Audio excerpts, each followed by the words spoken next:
April 2nd, 1998. I'm talking with Father Jacek Dabrowski, that spells Jacek Dabrowski. His name as a Capuchin priest is Father Hyacinth.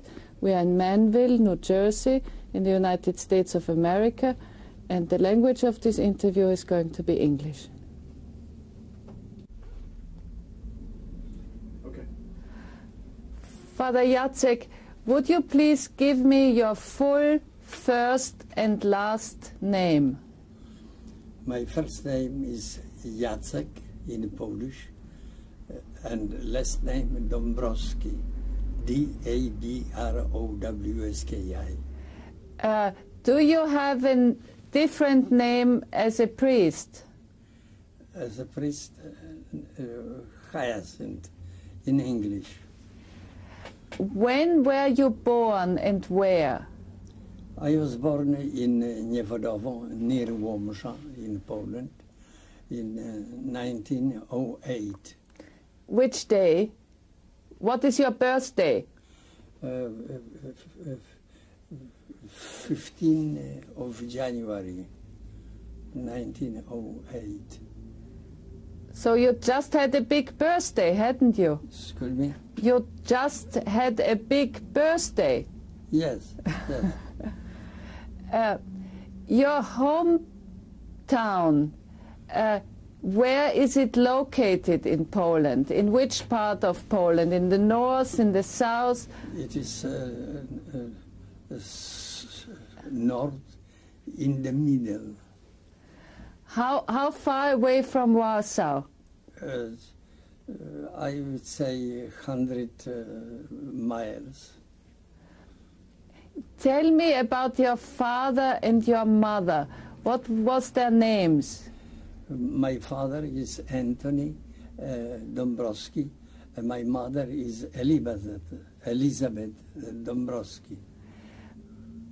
Where did your mother grow up? Did she grow up in the same village? No, about 20 miles farther. What was your father's profession? It was, how we say, farmer. His profession was farming, and the mother the same. How large a farm was it? What kind of farm was it? What? The farm. Farm. What did you grow things, or did you have animals? How was the farm? They have animals. They have grain and so on. How many brothers and sisters do you have? I have 5 brothers, 2 sisters. Can you give me their names? Stephanie, Czesława,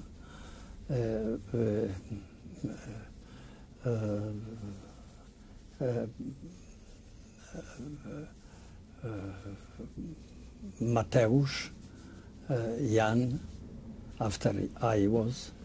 After me was Czesław, Joseph. What did your brothers and sisters do as a profession? Did your brothers and sisters also stay in the area? Yes, there was farming. Where did you go to school? I went to school to Łomża, and after my education in grammar school, in high school, I was sent to France, Paris, France, and I studied at university in France, studying philosophy. And after 4 years of my studies in France, I was sent to Rome, to University of Gregorian University. And after 4 years in Rome, I returned to Poland, and I taught philosophy, clerics, and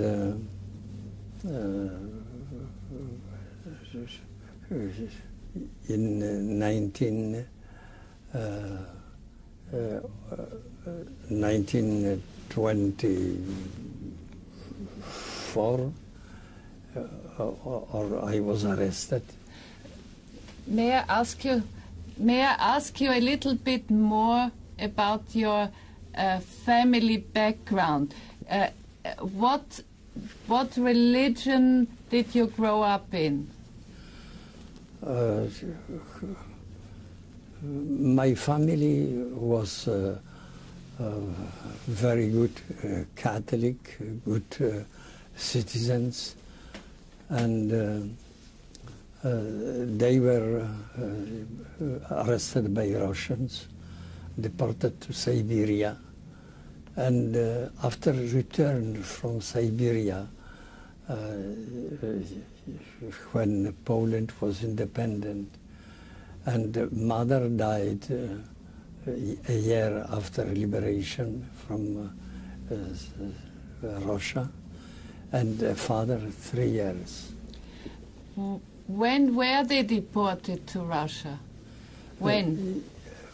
When in 1925 or something like that. 25? 19, yes. And they remain in Siberia 3 years, and after return home, and mother, as I told, died a year later. Why were they deported? They were deported because they were Polish, and Russian hated Poles and didn't trust them. And they knew that my parents were very good Polish patriots. For this reason, they were deported. What did your parents teach you? What did your parents teach you when you were a child? What did you learn from them that formed you later into that what you are now? You know, my parents were very good Catholics and good patriots, and we were taught in childhood to be good Christians and good Polish citizens. And I was educated when Poland returned to independence. Who was it who raised the interest in you to study philosophy? Where did you get that interest from? When I joined the Capuchin Fathers, they sent me to study philosophy, and I studied philosophy in Paris, France. Where in 4 Paris? years. Where? At Catholic University. And I was returned to study theology in Rome. And after 4 years of studies in Rome, they sent my superior took me to Poland to teach philosophy to clerics. How old were you when you started to think of becoming a priest?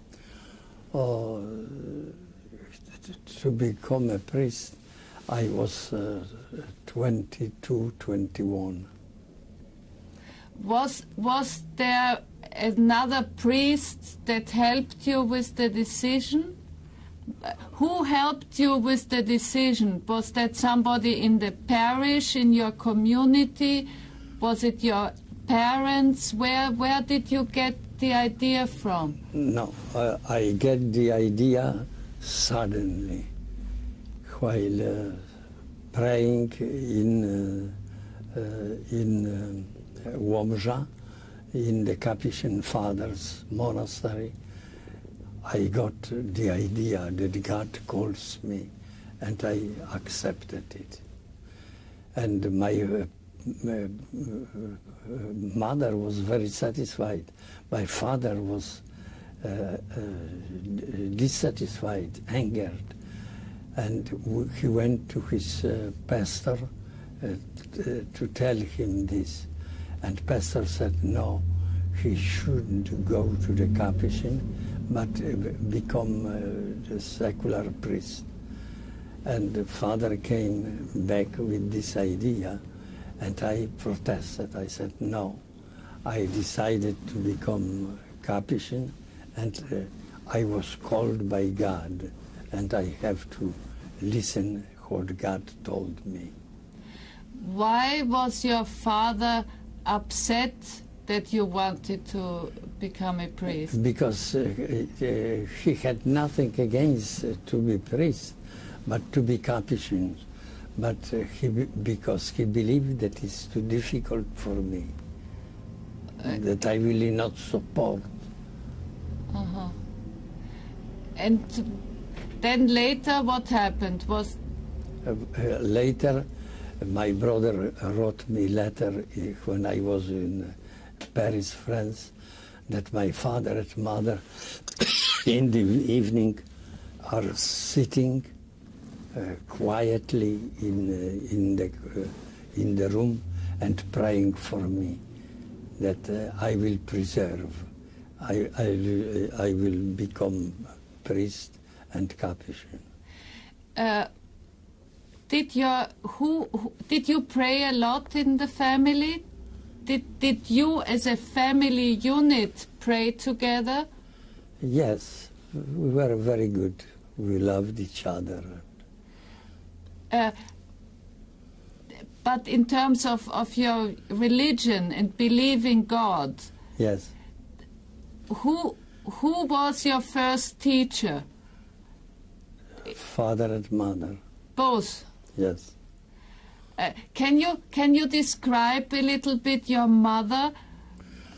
How did she look like? My mother was very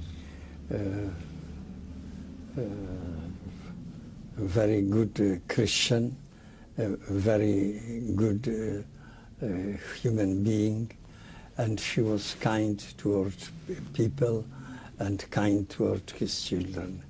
And father the same. Was there something that you remember about her? What did you especially like to do with your mother?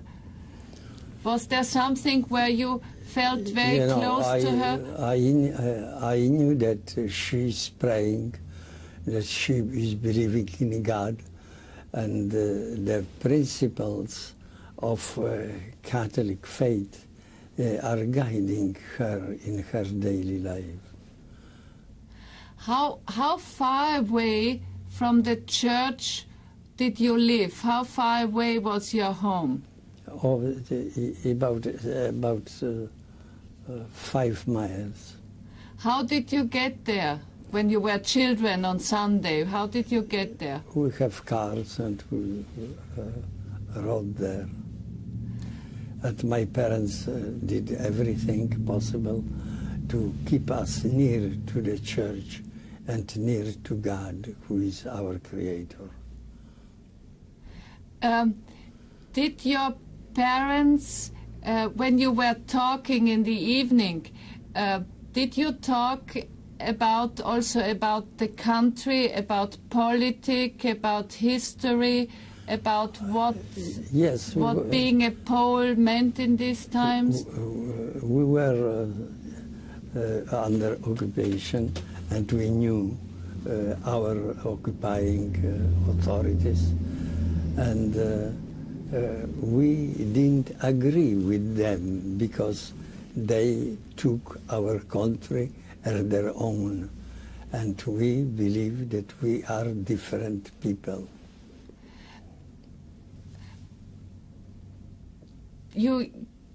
Did you learn a lot of history in school also? Yes, the parents taught us history and tried to convince us that we should be Polish, and as Poles we should resist to the occupying authorities. What were your thoughts about the other populations and other nationalities around Poland? We respected everybody who was attached to their country, and we like people, but we didn't like the country which occupied our country. In your hometown and in Łomża, what was the religious background of people in Łomża? The people were very good Christians, going to the church, believing in God, and leading their life according to the principles the religion gave us. Were there any people who had other religious backgrounds? There were Jews, mostly Jews, and they were different than we are. We do not hate them, but we did agree with their religion. When you grew up at home and then in Łomża, did you know any Jews personally? Did you get to know? I knew Jews in the school because they attended some Polish schools, and I had no problem with them. What did you know about the Jewish community there? I know that they are very strict, attached to their religion, and lead their life according to their religion. I didn't like their way of life.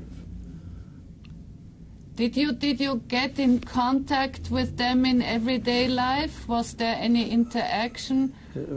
Usually they were people who had principles and lead their life according to those principles. What did you know about Russia? About? What did you hear about the Russians and about Russia? Russia? Russia, Moscow, Russia, Petersburg. No, Leningrad. We were occupied by Russia at first, after by Germany. While being occupied by Russia, we knew that their country like their own way of religion, and we didn't agree with them. Was there an Orthodox community in Łomża? There were some Jews who, some, how you say, there were some Russians who occupied some positions they were superiors and so on, and we had to obey their rules, otherwise there will be revolt. Can you give me an example of how you had to obey the Russians, the rules? What kind of aspects of your life were affected by that? They wanted us to love Russia. They wanted us to be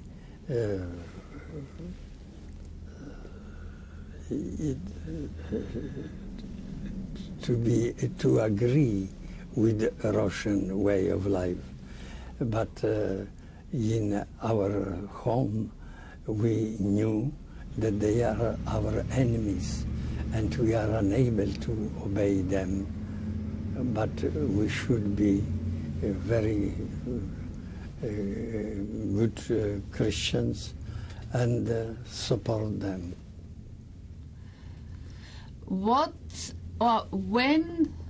How old were you when you became first aware of Germany changing its politics and maybe becoming a threat from the other side towards Poland? Probably I was 15 years old, and at that time I attended the school, the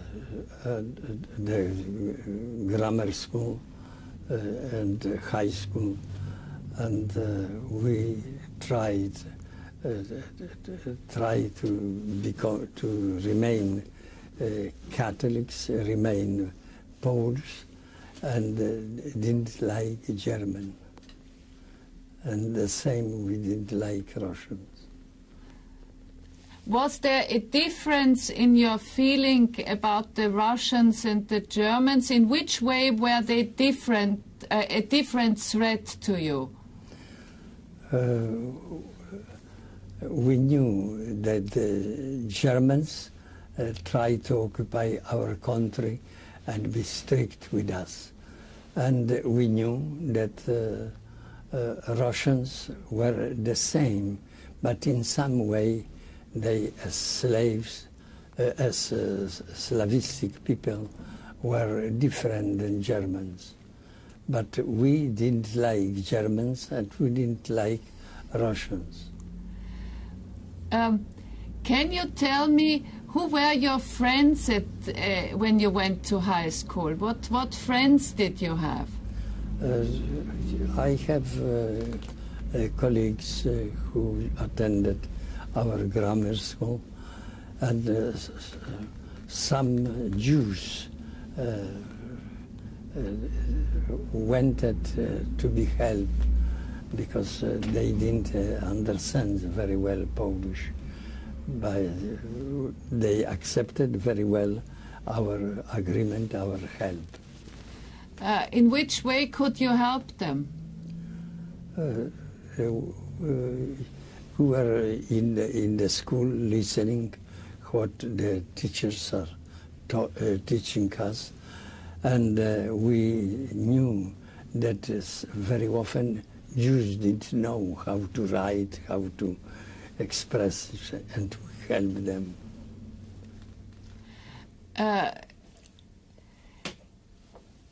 On Sunday, how did your family spend the Sunday?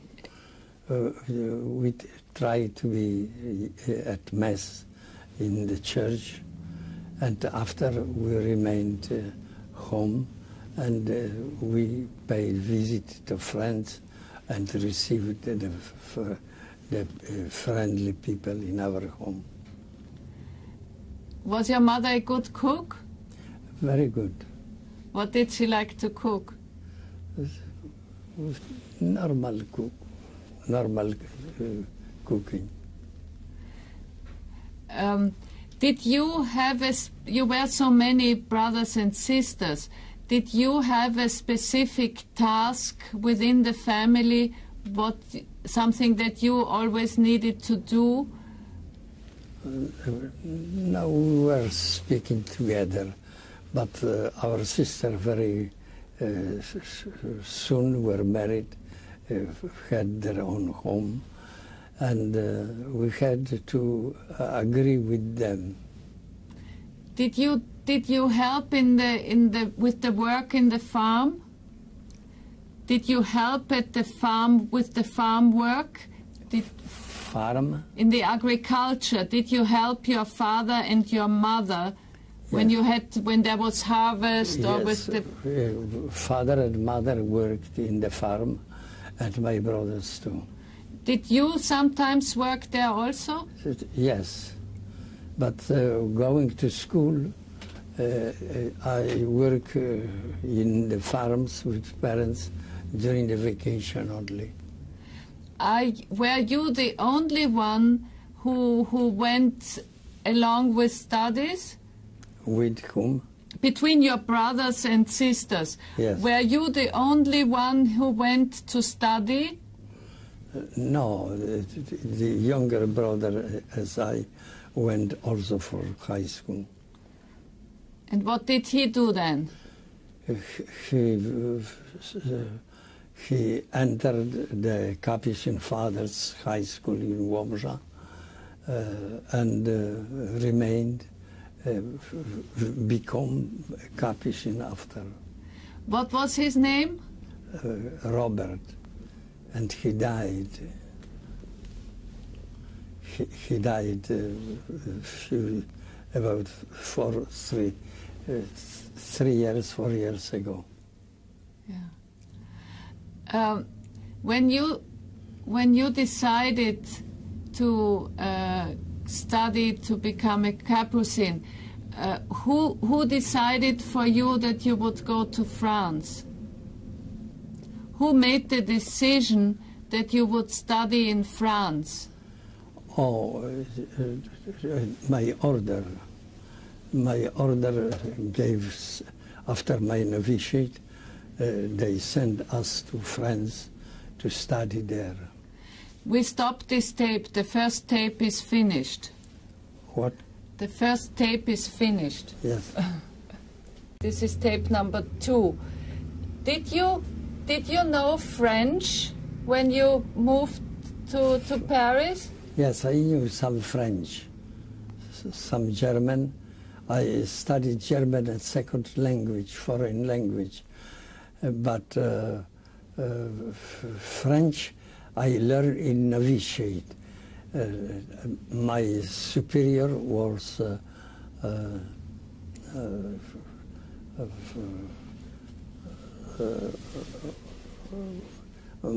my superior at that time taught me French because he knew that I will be sent to study in Paris. What was his name?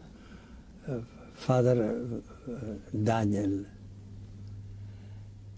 In Paris, what were the subjects that you were interested most in? In human philosophy. Which philosophers did you enjoy studying? Saint Thomas and modern philosophers. For example, I'm just curious. For example, which philosophers were you interested in at the time? Philosophers, modern philosophers of France, and they taught our human life as valuable because principles on which our philosophy was based were normal, human, and valuable. So did you look into all the modern philosophers of France? Yes, in others, not necessary to agree with them, but to know what they are teaching. So at that time, the church had still restrictions about what you could read and what you were not allowed to read. Were you allowed to read and study? At the university, they allowed us to learn about people who do not agree with us, who had different way of life. Do you think that affected your own way of thinking? No. What did you learn from that? That human life is very complex, difficult, and we have to reflect upon our life in order to understand the people who think differently than we do.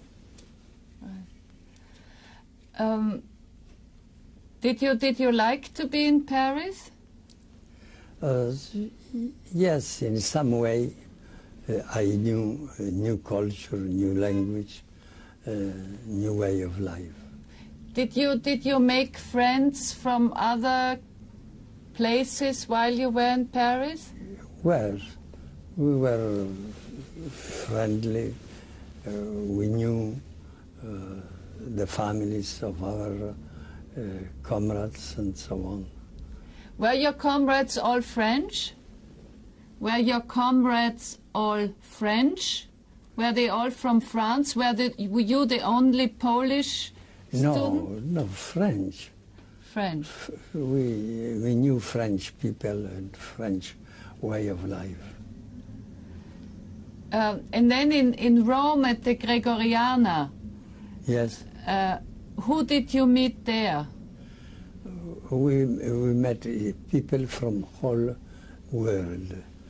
Different people from different countries studied, and we knew them, and we tried to be kind to them. Did you like Rome? Very much. I like whole world. In France, in Germany, in Italy, in Russia. At that time, did you get a chance to travel? What? Did you get a chance to travel? To travel? Yes. Yes. In some way, during the vacation, we have to travel here and there in Italy or in France and so on. You mentioned Russia. Did you ever go to Russia in this period?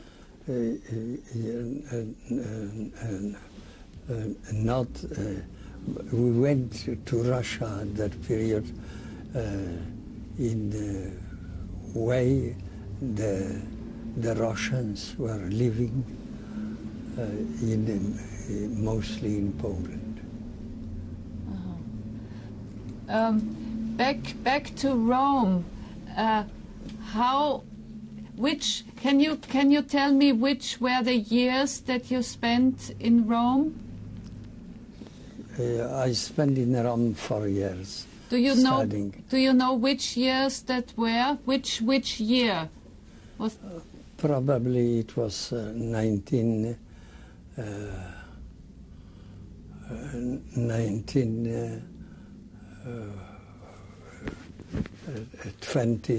26, 7, 8, 9. How was the political situation in Italy at that time? But we were not interested in politics of this country. I knew that Mussolini was head of their living, and they agreed with Mussolini, but I didn't agree with him. What was it that bothered you?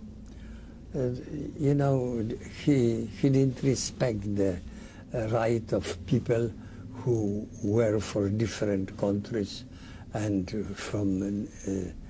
had different way of thinking that Italian had.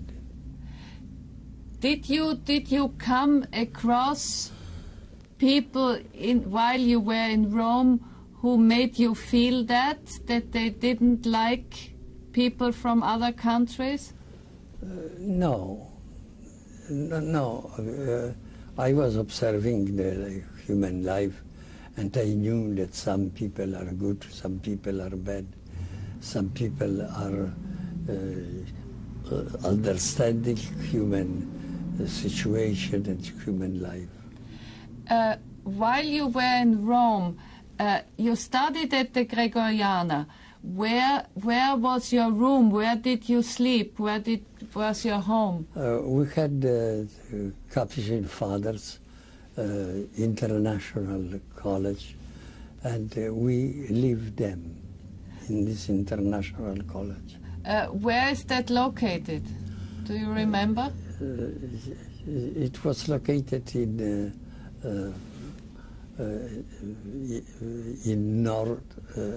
northern part of Rome. And then you had to go to university. You went forth and back. Yes, we went to university and studied there 4-5 hours and returning home. Can you describe me a day in Rome? How would a day look like for you in Rome? Very nice. When did it start in the morning? At what time? Oh, very early, about 4 o'clock. I get at 4 o'clock. And what happens at 4 o'clock? We prayed in the chapel, and after we ate breakfast, and we went to university. And then where did you have lunch? We had lunch in the monastery. And in the afternoon, what did you do? Afternoon, we were preparing the lesson for the next day. And at night? In the evening? In the evening, we prayed, of course, and we went to bed. About what time did you go to bed? I would say about 8 o'clock in the evening. While you were in Rome, between studies in the university and being in the Capuchin College, did you also get a chance to have contact with parishes or with communities in Rome, or with people just... Yes, because the students were different, and they belonged to this Italian community, and we knew it, and we agreed or disagreed with them. But did you get a chance, let's say on a Sunday, to go to a parish and to be with the families or people who were in a parish? Did you get in contact with? Yes, we could get in contact with people. But were you already at that time assigned any work or any tasks to like a priest does? Because we had the opportunity to understand the other people, to understand their way of life. They usually were different. They had different background, different culture, and we had to respect it and to agree with it. Yeah, what I'm trying to understand is, were you ordained already?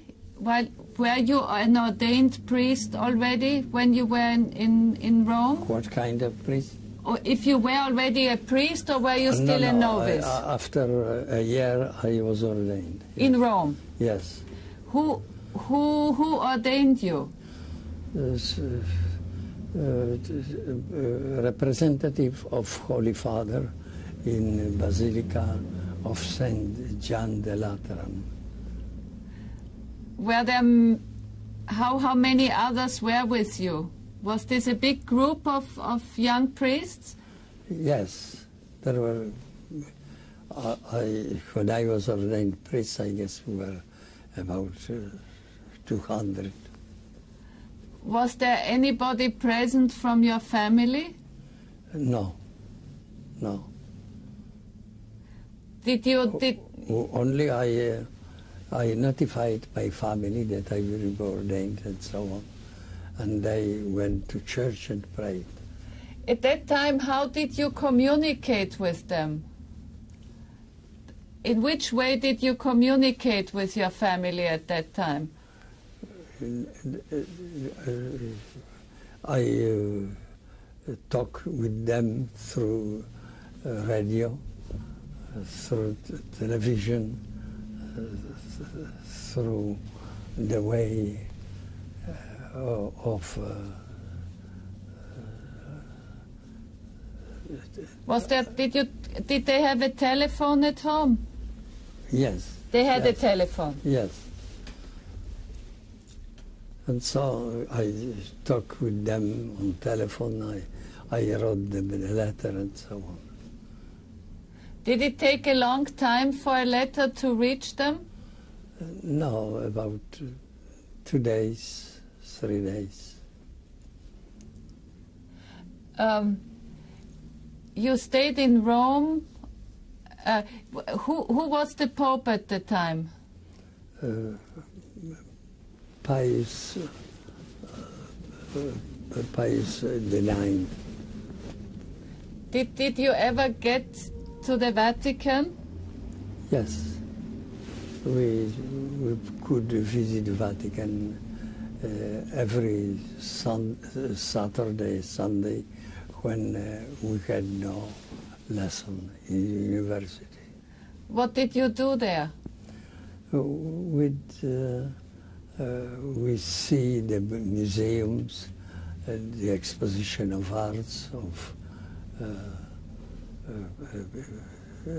and we were very glad to see people. What kind of people? From all Europeans who were visiting Roman universities. You spoke so many, or you speak so many languages. Yes, for me that was not difficult.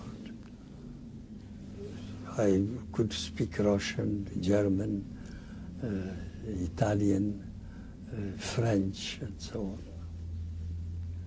Did you like to get to know new people? Yes, the people were very kind and very glad to hear their language. Were there many Polish people coming to Rome at the time? Yes, at the time the Polish people were visiting Rome. Did you get a chance to have an audience with the Pope? We had some audience with the Pope. Our organization of school organized for us the visit to him. What do you remember about that? No, very big country, big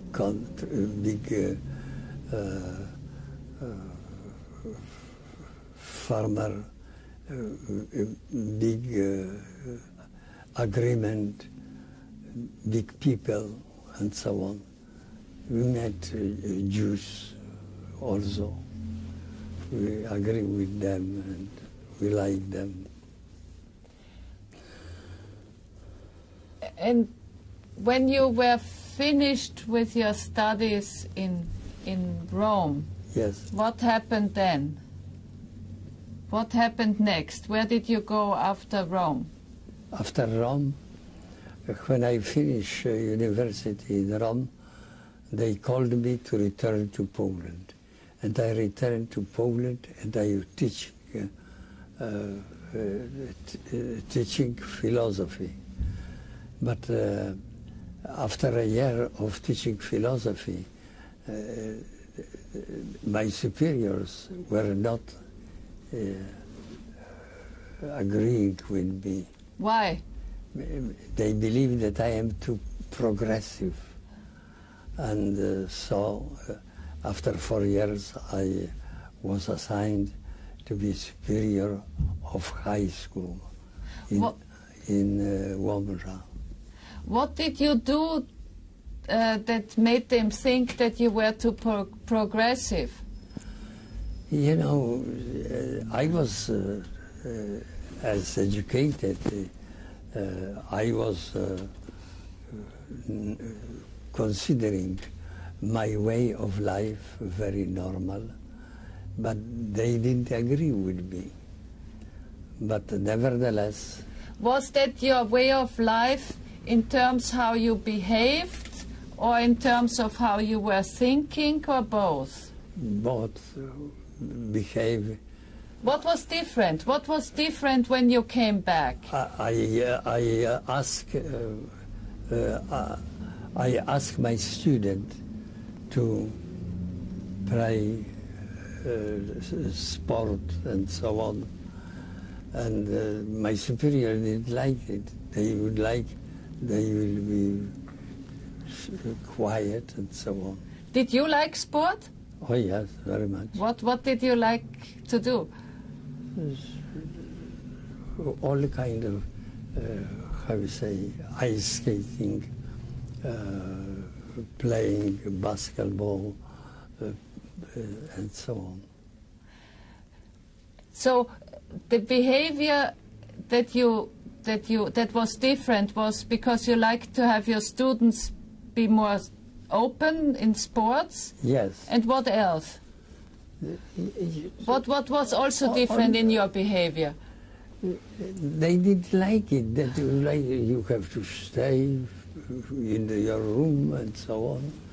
And when they had time, I said, you have to play sport and so on. And you will be better Christian, better human beings. What about the ways of thinking? What was different when you came back in terms of ways of thinking? Where did they not agree with you? You know, I had the universal approach to the human beings, to the human life and so on. And they would like to have their own way. And they didn't agree with me. Did you get a chance to discuss with them? Was there an exchange of ideas? They changed their way of life.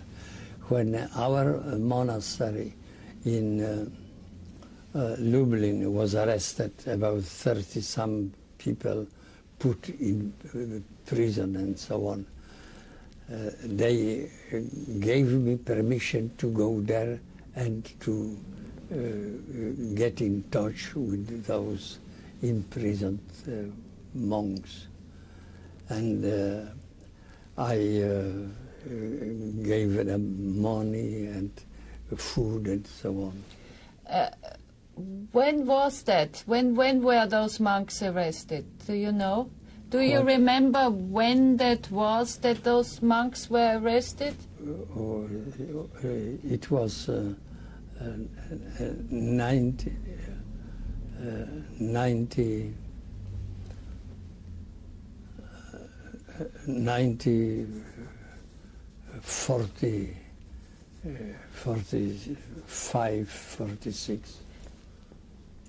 Who arrested them? The Russians. And for what the reason? What was the reason they got arrested? Because they didn't agree with our independence, with our way of thinking and so on. And you went to visit them in the prison? No, it was not allowed. From exterior, I sent through the people who work for prison, I sent food and help them. Did you stay there for a longer period of time? About 1.5 years, and after German started to arrest me, and I escaped. So let's try to keep the sequence how things happened. You returned to Poland, and that was which year when you returned to Poland? From Rome. I was teaching. Yeah. Do you remember which years that was that you were teaching in Poland when you came back?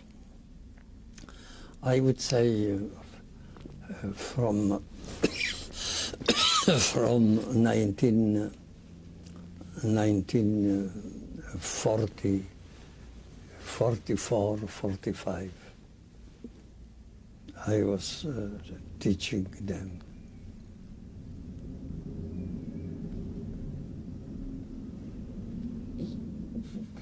That seems late. Yes. What year was it that you came back from Gregoriana to Poland? What year was that? In 19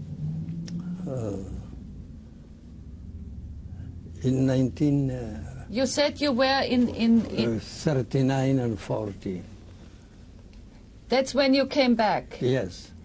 And you went where? Where did you start teaching first? In Zakroczym. And I was teaching 4 years.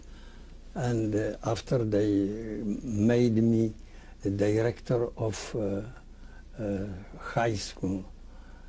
And I was director of high school a year. And after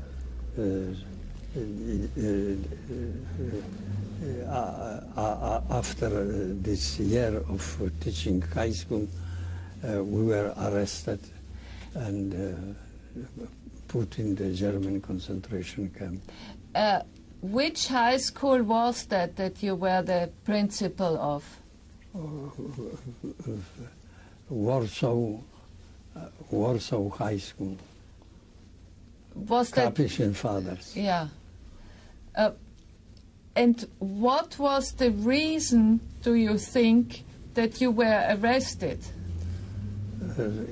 It is normal because I, as Polish, I was unable to support Russian occupation or German occupation. Did you do anything that made the Germans think that you were dangerous? No, I did nothing, but they didn't trust us, and for this reason they arrested us. Who was us? Who was arrested with you? In Warsaw, about 12, 14 people. From your school? Yes. Can you describe how you got arrested? What time of the day was it? And where did you get arrested? You know, I remember that I was writing during the night the lesson.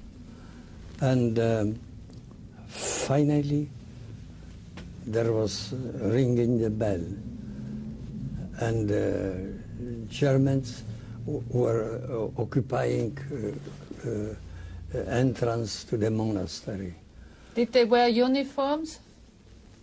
Did they wear uniforms? Yes. And the man who came in my room started to bother me and to ask about questions and so on. And finally he found out that I am not a very bad man. And he agreed me to come down to the refectory because there was a meeting. Germans were meeting the people arrested in monastery. And I tried to escape this third floor, and there was a German just there. And I came to the second floor, the German again there. And I came down and wanted to go open the door and go to the garden. But the Germans were there.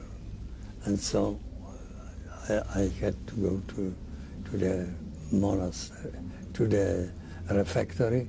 And in the refectory, they, with gun, arrested me and controlled and so on.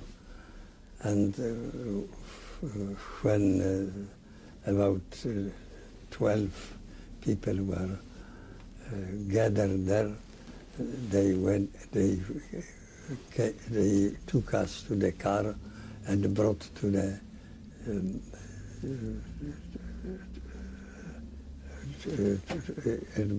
the people. And we finish again. This is tape number 3.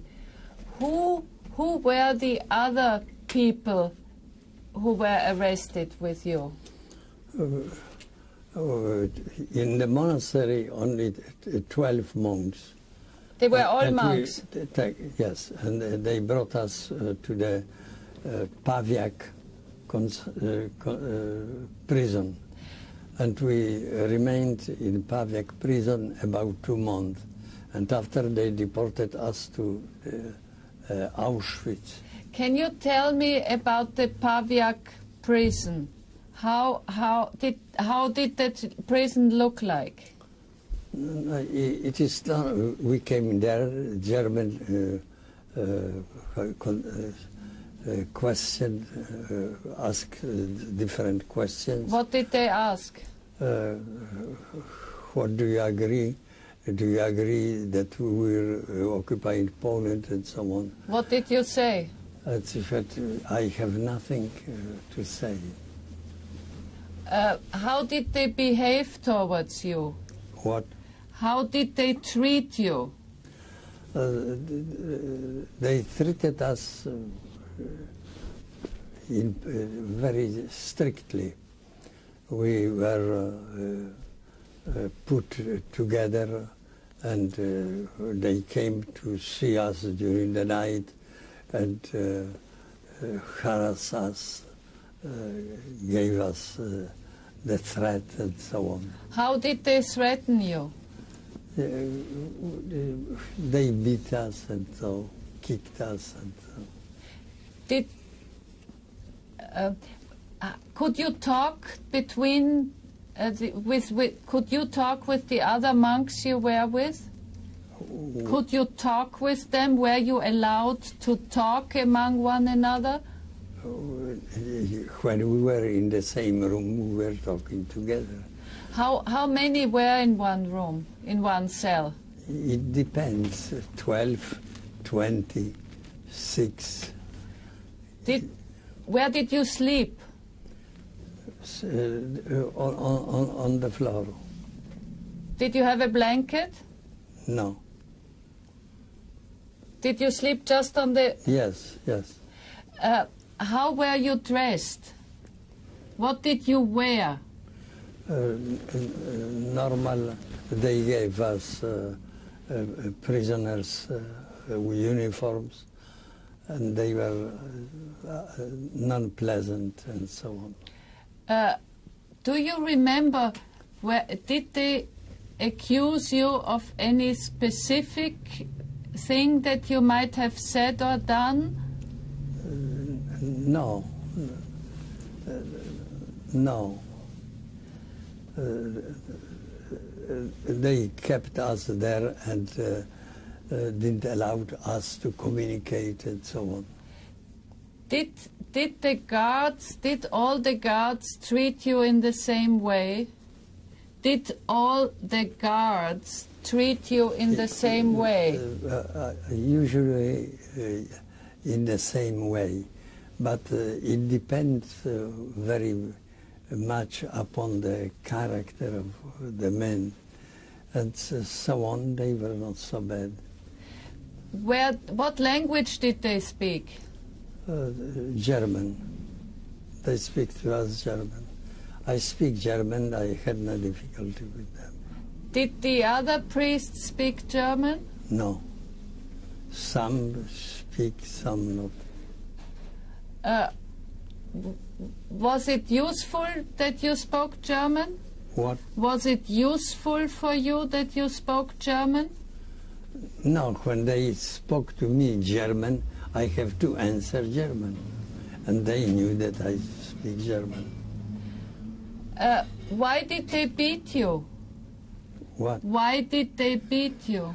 Because it was normal. When you are in the prison, you had to be beaten, treated in the harsh way. What did they beat you with? Kicked us and beat with sticks and so on. Did any of you who were together in a cell get injured in a more serious way? Did anybody get injured in a serious way? Yes, they were.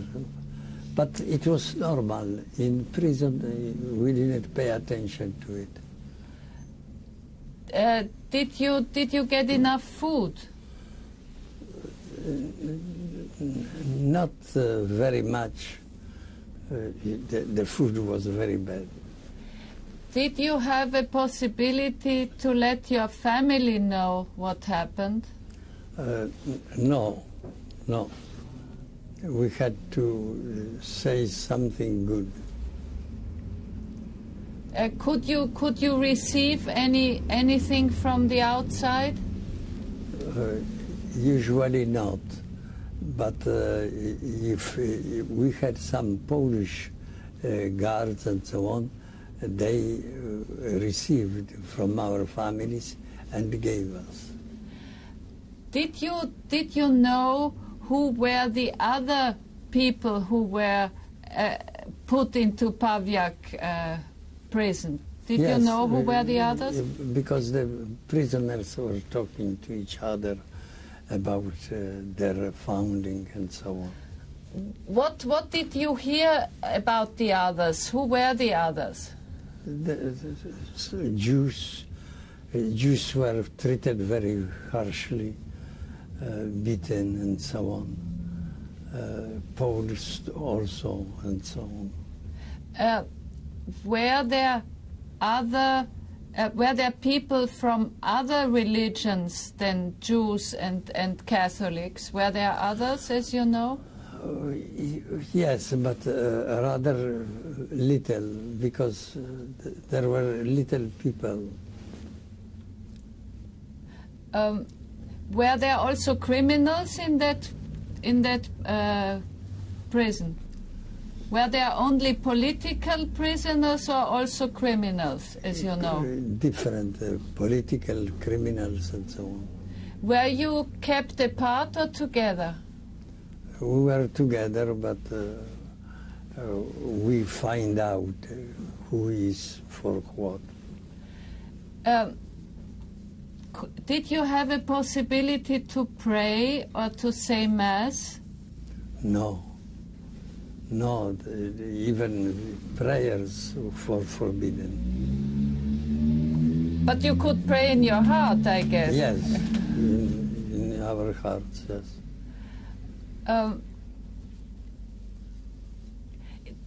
in Paviak prison, maybe not at the same time as you were there, but Father Kolbe, I think, Maximilian Kolbe, he also was in... He was before us about 2 weeks ago deported to Dachau, to Auschwitz. Did you know about him at the time? I knew, I know him before. Where did you get to know him?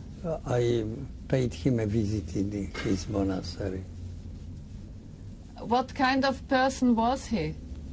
We were talking about our prison and so on. And usually he was, I said, you should escape because you will be arrested again. And he said, no. In some way, he agreed that he has to be arrested and to be killed. What about you? Did you think you could die during those years? Yes. I knew, everybody knows that when you are arrested, you will die there. So you thought you would die? What? You thought you would die? Yes. But what to do? When you are in prison, you are destined to die.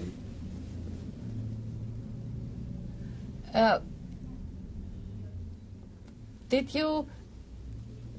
you always stay only in your cell in Paviak, or were you allowed to walk in to get some fresh air? No, you had to stay in your cell, and no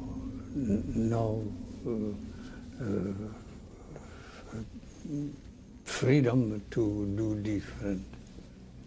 Did you work? In the Paviak, no. How did you communicate with the others if you were only in your cell? What? How could you communicate with the other inmates? How did you hear about the other inmates when you were only in your cell? You know, there was different prisoners that were talking and bringing news from one cell to another and so on. How did they bring the news? What did they do so that they could move from one cell to the other? While washing yourself or going to the bathroom and so on. Did you find ways how to communicate to one another without being caught? How did you do that? No, it is difficult. You were to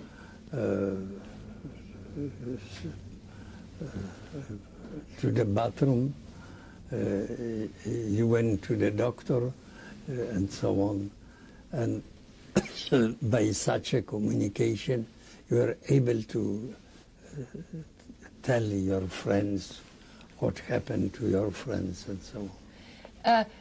A part of talking to one another, did you have also other ways of communicating or only by talking? No, we had, in prison, there was not only Germans who were guarding us, but the Poles. And those people were telling us what happened outside and so on. How often were you interrogated in that period? What say? Were you called several times to be interrogated, to be questioned? They took us for interrogation, and we had to talk to them, but only our way of life. Were you questioned just you alone, or did they call several people at the same time? Yes, they question us a different problem, and we had to tell them what we think and so on. But usually we were not sincere with them, and they should know it. Can you give me examples? What specifically they asked you? Whom? You. When they questioned you. Yes. Can you give me examples? What kind of questions those were? They ask, do you agree that we will win the war and so on, and you will cooperate with us if we are winning the war and so on.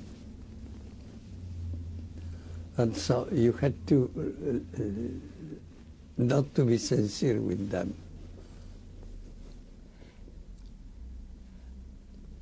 You stayed how long?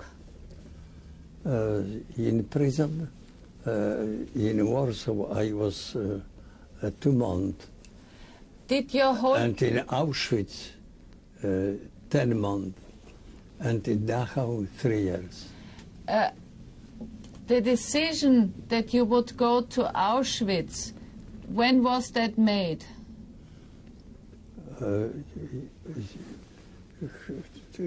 2 months of our stay in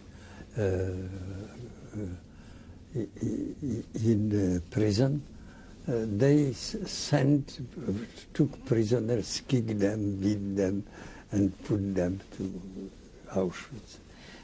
Your group from the monastery, the other 12 fathers, did they all go with you? They were in different rooms. But then when you were sent to Auschwitz, were you all sent together, or did you go alone? They put us in different section to work different ways. How was that trip from Pawiak prison to Auschwitz? How did you get to Auschwitz? You know, it is normal because they were unable to keep in prison whole Warsaw. And so after several months and so on, or ways or days, they sent us to Auschwitz. With whom were you together in the car, in the train to Auschwitz? Who was with you?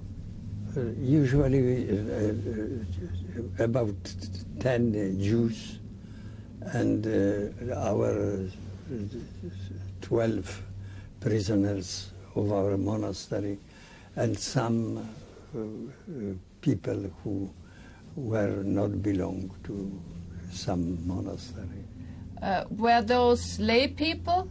Lay people, yes. Do you know for what reason they were sent to Auschwitz? You know, they arrested us because we bought food from people, and it was not allowed to buy food. Who were those people you bought the food from? From somebody gave to the guard, who was not German, as his own food, and he brought to the prison, and he gave this food to me because it was given by my friend. Okay. You arrived in Auschwitz. What? What months of the year did you arrive in Auschwitz? I arrived, I guess, 4th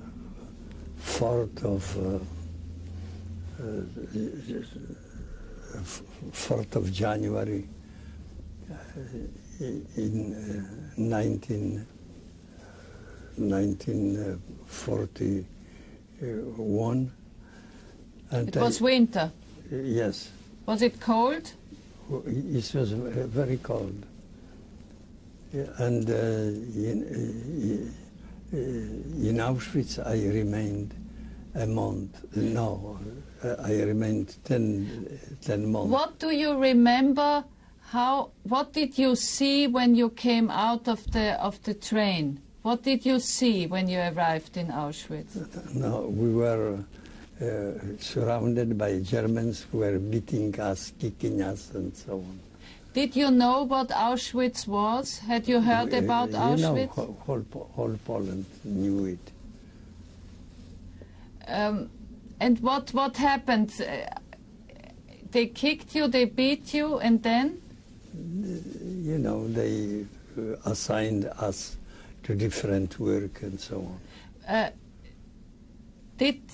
Did all of your the other fathers from the monastery? Yes. What? Did they stay around you? No. We were destined to different kind of work, and some of fathers were with me, some with different, and so on. Was there a selection when you arrived? Was there a selection of? There was selection. The Germans were assigning us to different kind of work. In the barrack that you were sleeping in. Yes. Who was next to you? Who slept next to you? I do not agree. There were prisoners who were hungry, who was beaten, who was darkened, and so on. Did you get to know them? You know, being there, you were obliged to know them, and you knew that they were prisoners, beaten, tortured, and so on. Those who were next to you, where did they come from? They came from different part of Poland, but in the prison of Warsaw. And from the prison of Warsaw, we were deported to Auschwitz concentration camp. In your barrack in Auschwitz, in the barrack where you slept. Yes. The people who were in this barrack, were they all like you, political prisoners, or was it a mixture? Usually, where German arrested them as political prisoners, but if they were, I don't know. Did you see any gypsies? Did you see gypsies? There were some, but little one. There were more Jews.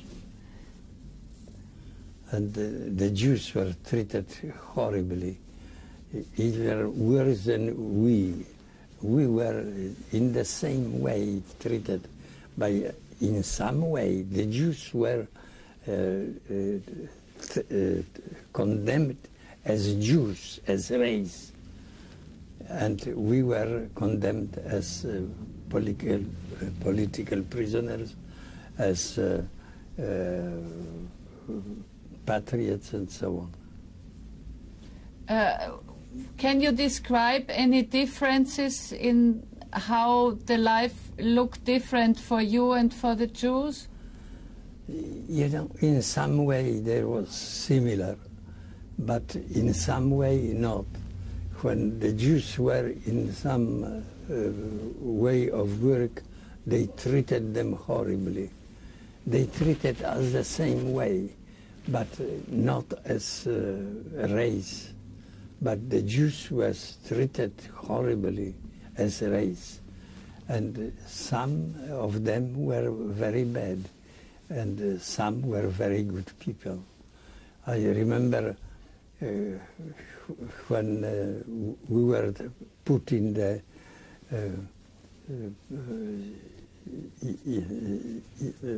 put in the camp to go to Auschwitz. I was speaking German with one of my students, not because we like German, but in order not to be understood. And at our side was very handsome young people who were looking at left, right, and made impression that he doesn't pay attention what we are talking. And after some way, he turned to me in, I spoke not German but French. And this, he asked me in French, where we are going? I was amazed, but what you are asking for? We are going to Auschwitz concentration camp. And he said, oh no, impossible. I said, why you are so amazed? But we continue always in the French. And he said, because you don't understand, I am Jew. I said, you are a Jew, or Poles, or French, it is the same. They are sending us to die. Impossible, impossible. I said, and what do you think?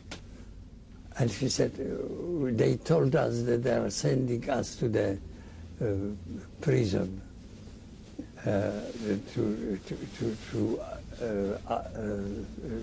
to work.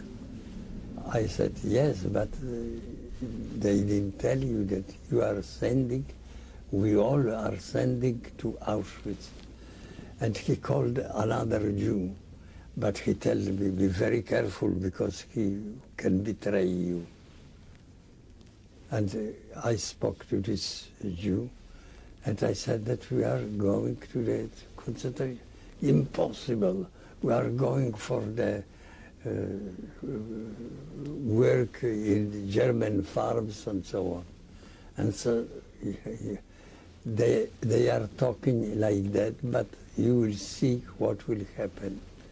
And those about 10 Jews in us were gathered during the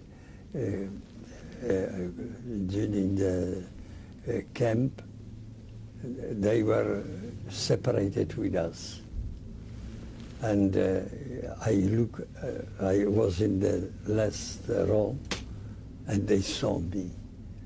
And we greet each other like that.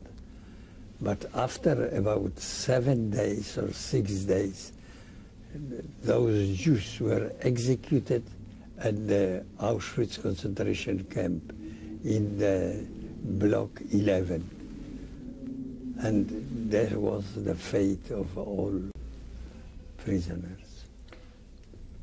And so we were very good friends with those Jews. How did you know that they were put to death? But what you say? How did you learn about them being killed? Because always they were behind us, about 10 or 9. And when they didn't come, we knew that they were executed there. They were very good people, but...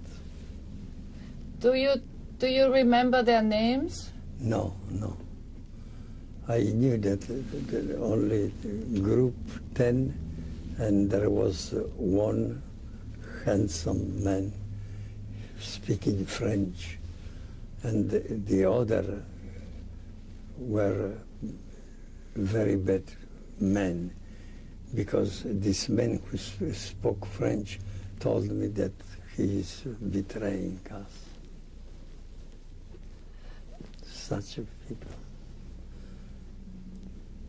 We are dying. what work did you do in Auschwitz? You know, some farm work. Where? Were you in Auschwitz or in Birkenau? No, in Auschwitz. From Auschwitz we were to different country and to work there.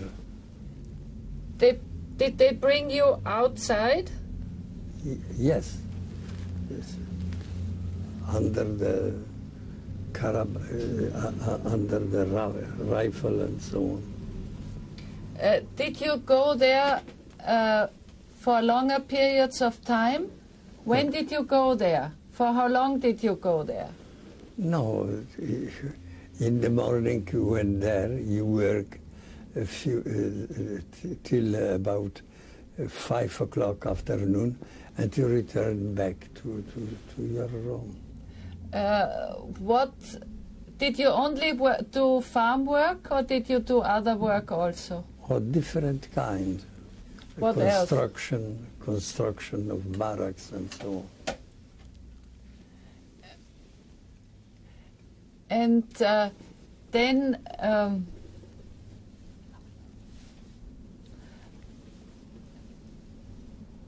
sorry.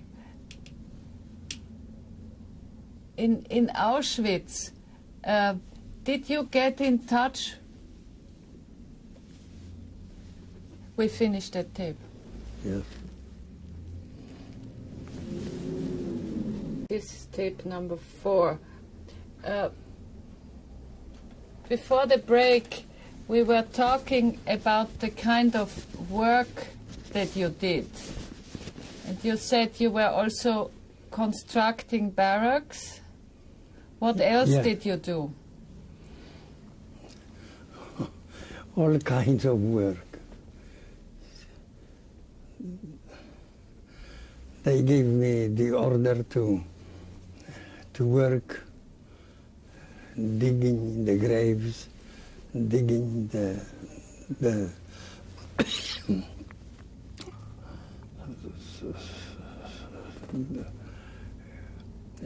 digging the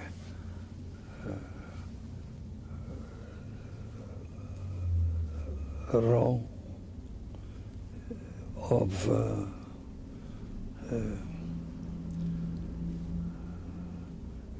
grave. But, you know, the most important for me was the meeting. I was sleeping, and my comrade came to wake me up. He said, "Father, there are Jews from France who was brought here, and there are no interpreters. Come and help us." He said, "It is very important because there are about 2,000 people who they brought from France." And I came, I saw people talking French and so on.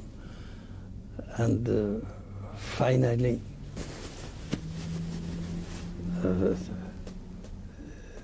there is a man who approached to me, and I said, "What is your name?" And he gave me his name. And he said, "You speak French?" "Yes." I said, "You are a Frenchman?" "Yeah." "No, I am Polish, but I speak French. I was educated in France." And I wanted to find from him who is he, and so he didn't want to tell me. But he was staying in the side. And when many people passed, finally he came to me. I said, "Why you are so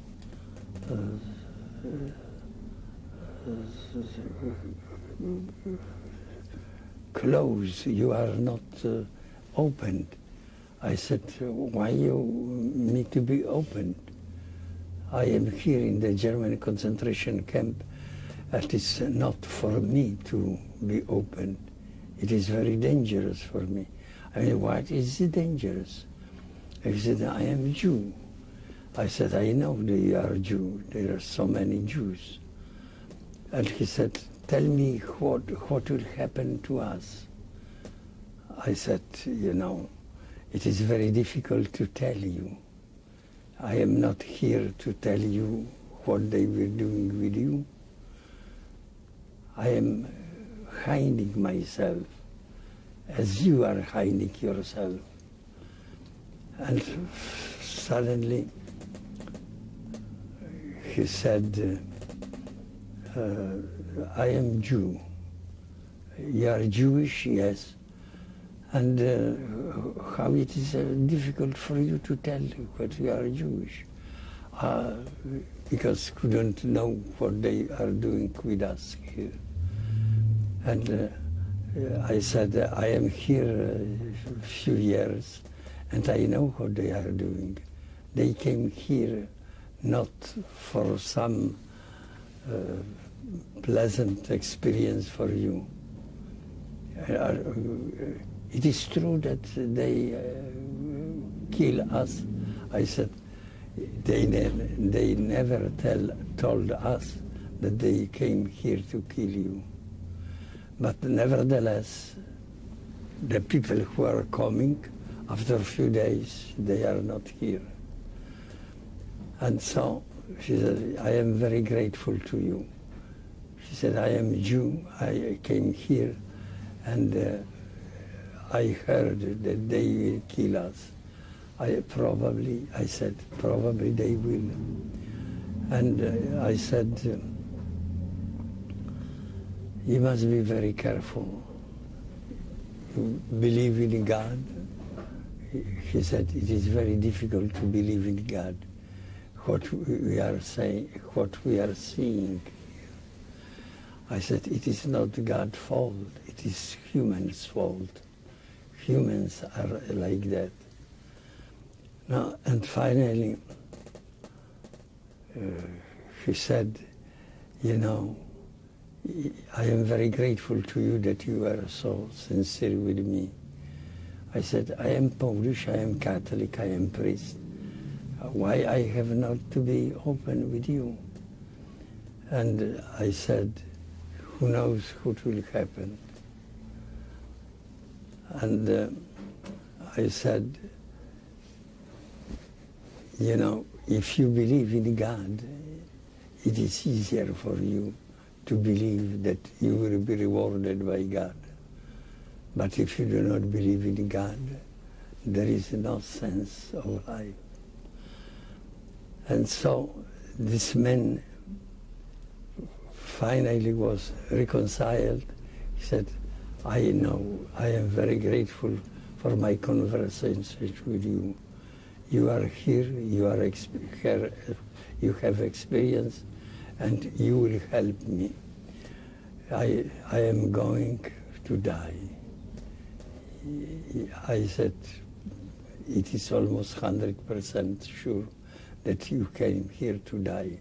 I came here also to die, but they needed me and didn't yet kill me because it's too early. And so we left. And those 2,000 people were killed and put in the gas chamber. And so there is another Jewish who were arrested with me in Warsaw. 12 of, about 10, probably 12 of them were brought to the camp. And when we were going from Auschwitz to from from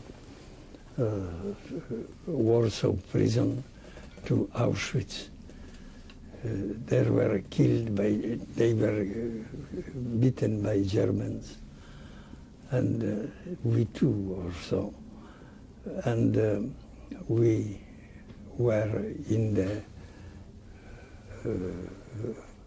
room, and at my side was, I don't know if I told you, it was a man, young, handsome, about 20, 21. And he was staying at my side. And I was talking French with my student. I told you this. And this man finally opened his mouth in French and asked what we are doing here. I said, yeah, I don't know. You must know. We are going to a concentration camp.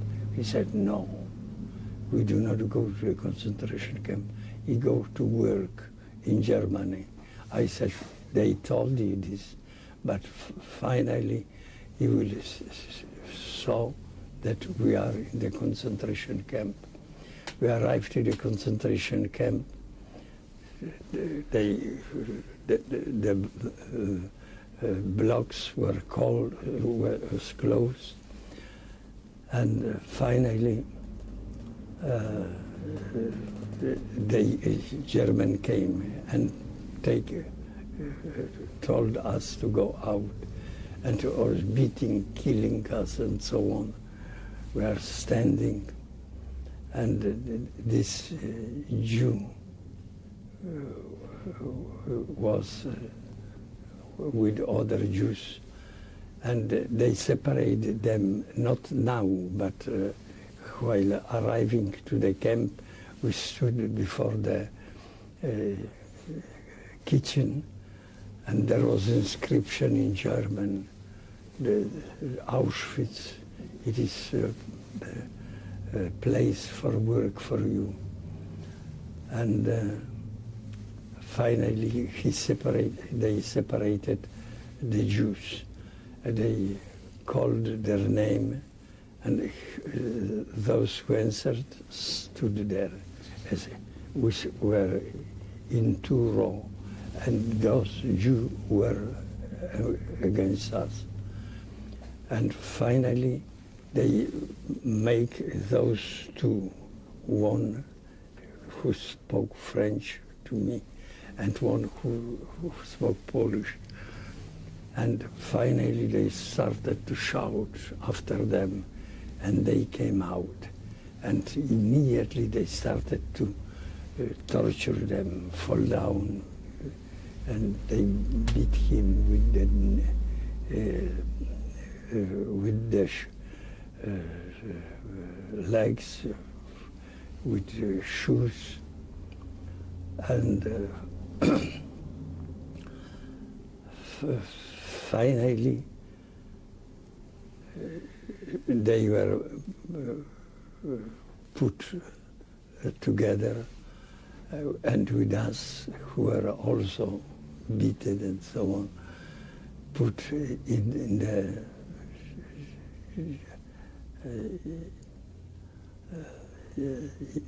the camp's room. And the German who were with us asked if somebody can interpret in Polish. And of course we could, but nobody wanted. And so they brought some prisoner. Probably it was some from Poznań, because he spoke with special accent. And the German said, you are here, you are prisoners, and your fate is this. And he showed to the chimney of crematorium. He said, in a few days you will go through this chimney. with smoke. And this man interpreted his saying, but at the end he said, "Don't fear, you will survive." And so we were in the room. The German came. He said, interpret, and this interpreter said, "Don't fear, you will survive at the end." And after we were put in 2 rows, and those 10 Jews were in the back, and they knew me because in the room, to console them, I tried to be kind to them, and they shake their hands, seeing and looking at me. And finally, those people were killed. They were put to the gas chamber and were killed before. And we, as prisoners, I belong to the block which were not for a priest. And I was with those people who were assisting the killing and burning bodies and so on. And so we were full of joy that we can survive. But those Jews were killed against the wall in block 11. And in the evening there was meeting, and we were there, and we had to go there to put those bodies in the cars and brought them to the gas chamber. And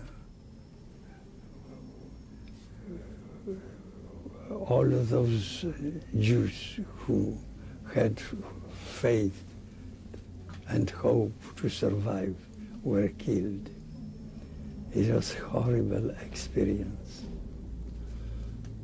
And this is the German concentration camp.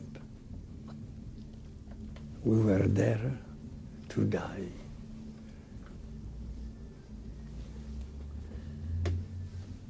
What could you, as a priest, being with all these others, what could you do? Could you do something because you were a priest? Do you think you could? You know, I could speak individually to some men, but not publicly, because otherwise I will be killed immediately. And I told the people to have faith, to have courage. Even if we are dead, we will survive in the eyes of God, and God will take us. And this was the only hope for us. And mostly for Jews, everybody was treated like Jews, but the Jews were killed first, and we after. And if somebody was not killed, they was needed by them. And I knew several languages, and they knew it, and they didn't kill me immediately. Was there a way for people in Auschwitz to help one another? Could people help one another? You know, the people, they could help if they could, but they were unable to help each other because they were killed immediately. It was impossible to show to the people your fate for survival, because if the Germans saw it, they kill you.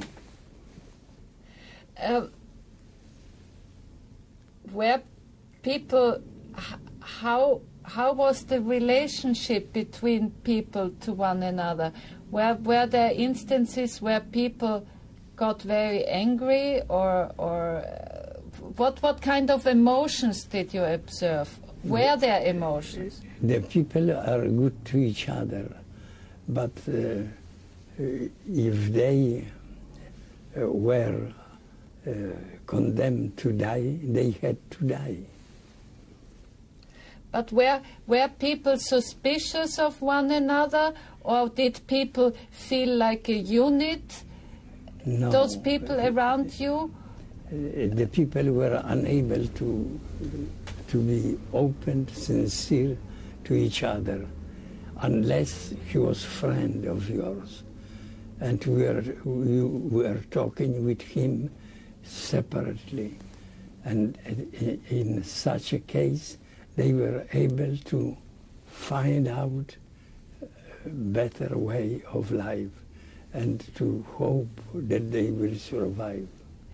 Because when we spoke before, when you mentioned that young French Jewish man, whose name you don't remember, you told me that he said you should watch out. What? What you said is that he was with another group of Jews, and yes. that he said, if I remember well, that he said you should watch out with the others. So why do you think he said that? Why did he say that you should be careful what you were saying in front of the others? Why do you think that was? You know, we were getting to die, and the people were going to die, but they didn't want, and they didn't want to die. For this reason, they didn't want to talk to each other this way. But we were going to die. And so what I had to do to this man, I said, you and I and all of us are going to die in the gas chamber. And he didn't want to believe. He said, they told us that we are going to work in the farm. I said, probably a few days you will work in farm like I, and we will die because they condemn us to die. As you were important to the Germans because of your language skills, do you think you might have been treated also differently in the way how they, maybe was there a difference in what you got as food? In some way, no. They didn't kill me because they knew that I am needed to them. I remember, I didn't know, I told you, in one room, the man was working with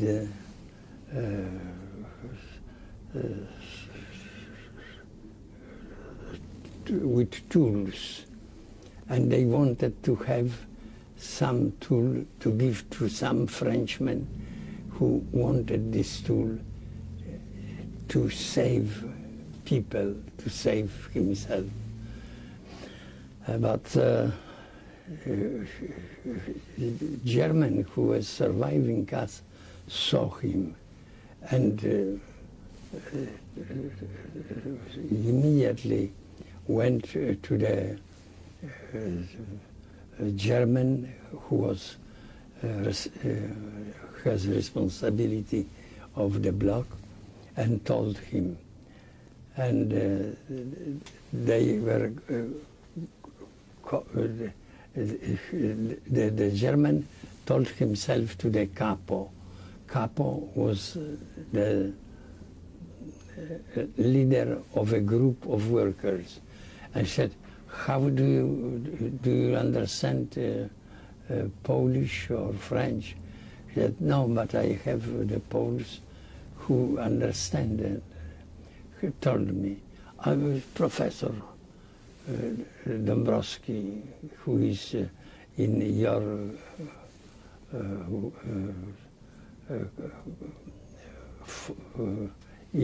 your campaign, is interpreting for me. And they called me.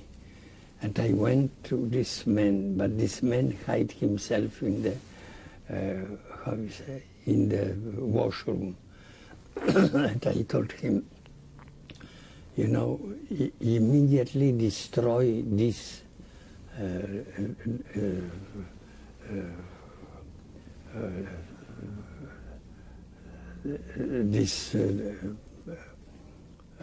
tool you prepared.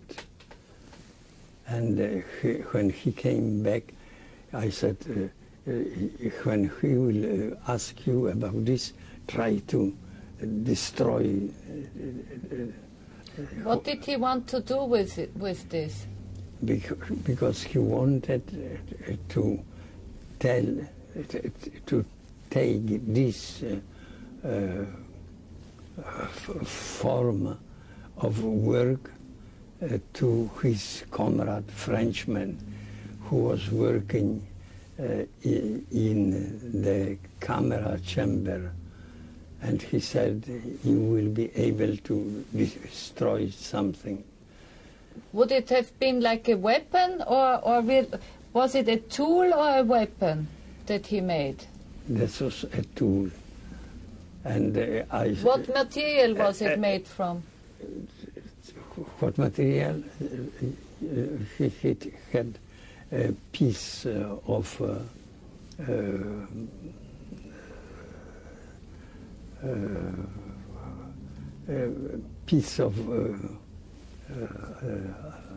ground, and he wanted to make from it the tool to kill, to destroy the monuments and so on. And when I told him to destroy, he in the way from a bathroom to the work room, destroy something. And when this German asked from him this tool, he gave it, but it was destroyed. And in some way, I saved this man, and so on. Was he Jewish? This man who made the tool, was he Jewish? No, do you know? He was not Jewish. He was Frenchman. And I spoke to him French, and so the German was unable to understand us. Was he a French Gentile or a French Jew? No. He was Frenchman, he was not Jew.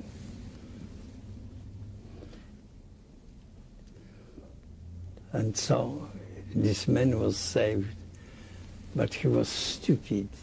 How he could make something publicly which will be destroyed when discovered. Do you know what happened to him? Nothing, because they didn't find out what was. What was the food like that you got?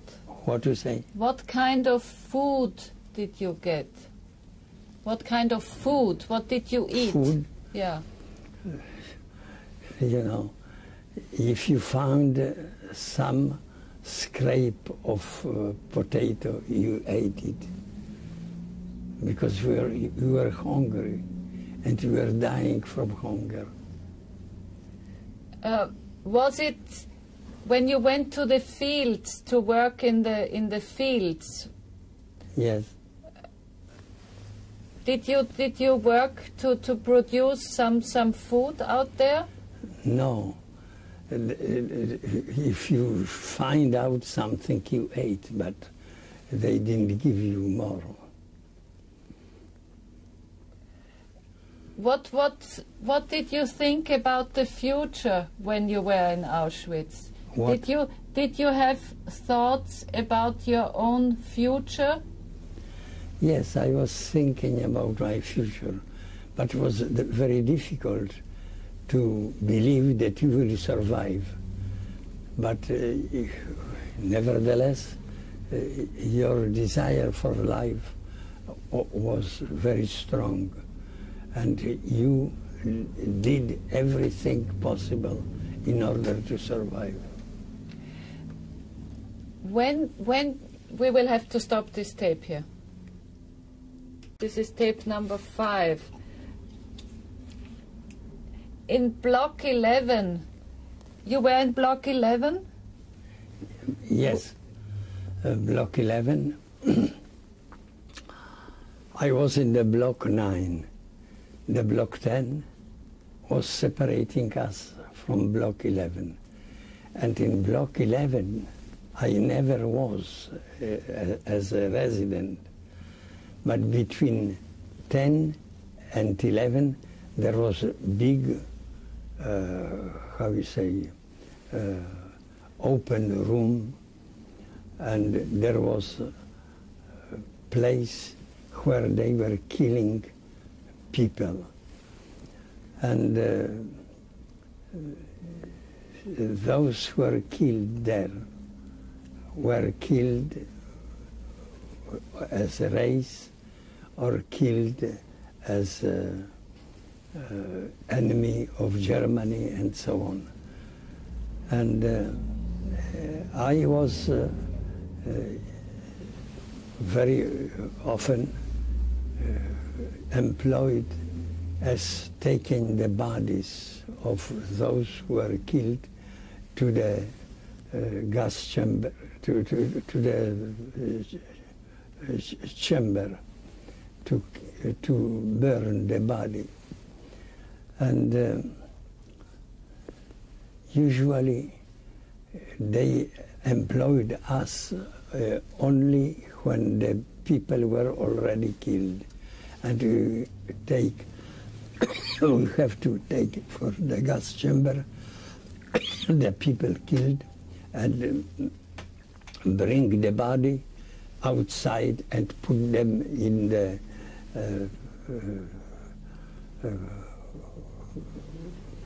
the car where the people dead were brought to the concentration camp, to the gas chamber. And I remind one, the last car full of dead body were broken before the kitchen. And they called people and brought another car and took the dead body from this car and put in the new one.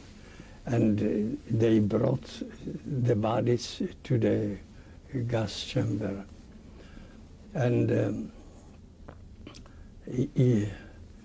in the morning, they gathered together those who were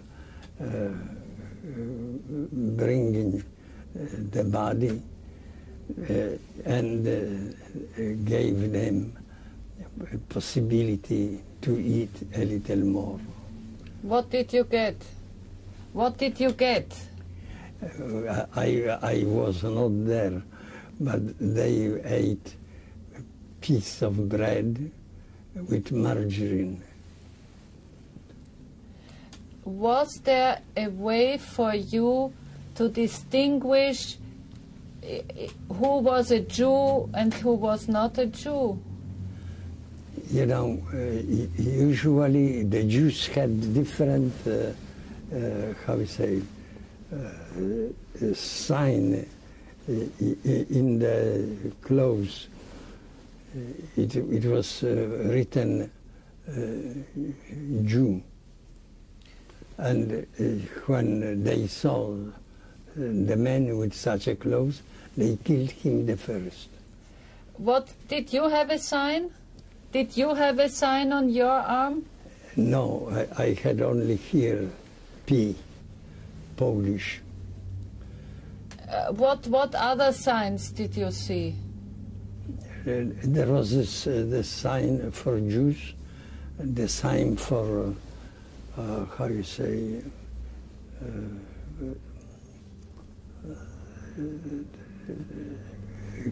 criminals,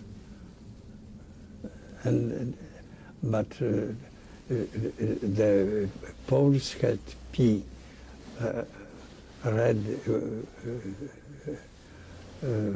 triangle, and on the red triangle there was a letter P, Polish. Any other groups of people, of signs? The people who had no conviction in German had red, had a dark triangle, and this triangle was sign that he is Jew.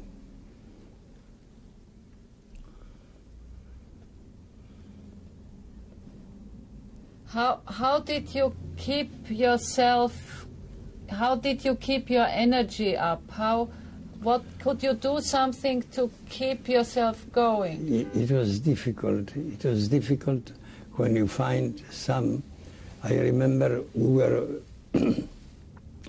going from one camp to another, and I saw before me the potatoes frozen. It was very cold. I took it, and this German who was following me, accompanying me, took the gun and said, "Show me what is this." I said, "You know, there is a potato frozen. And you are taking this?" "Yes, I am taking it. I am hungry." He said nothing. But usually I should be killed. But this German was from not Slovakia, but somewhere there. What language did he speak? With him I spoke German, but I could speak German, French, Polish, Russian, so about 5, 6 languages. Because I was told by people how to live, how to survive.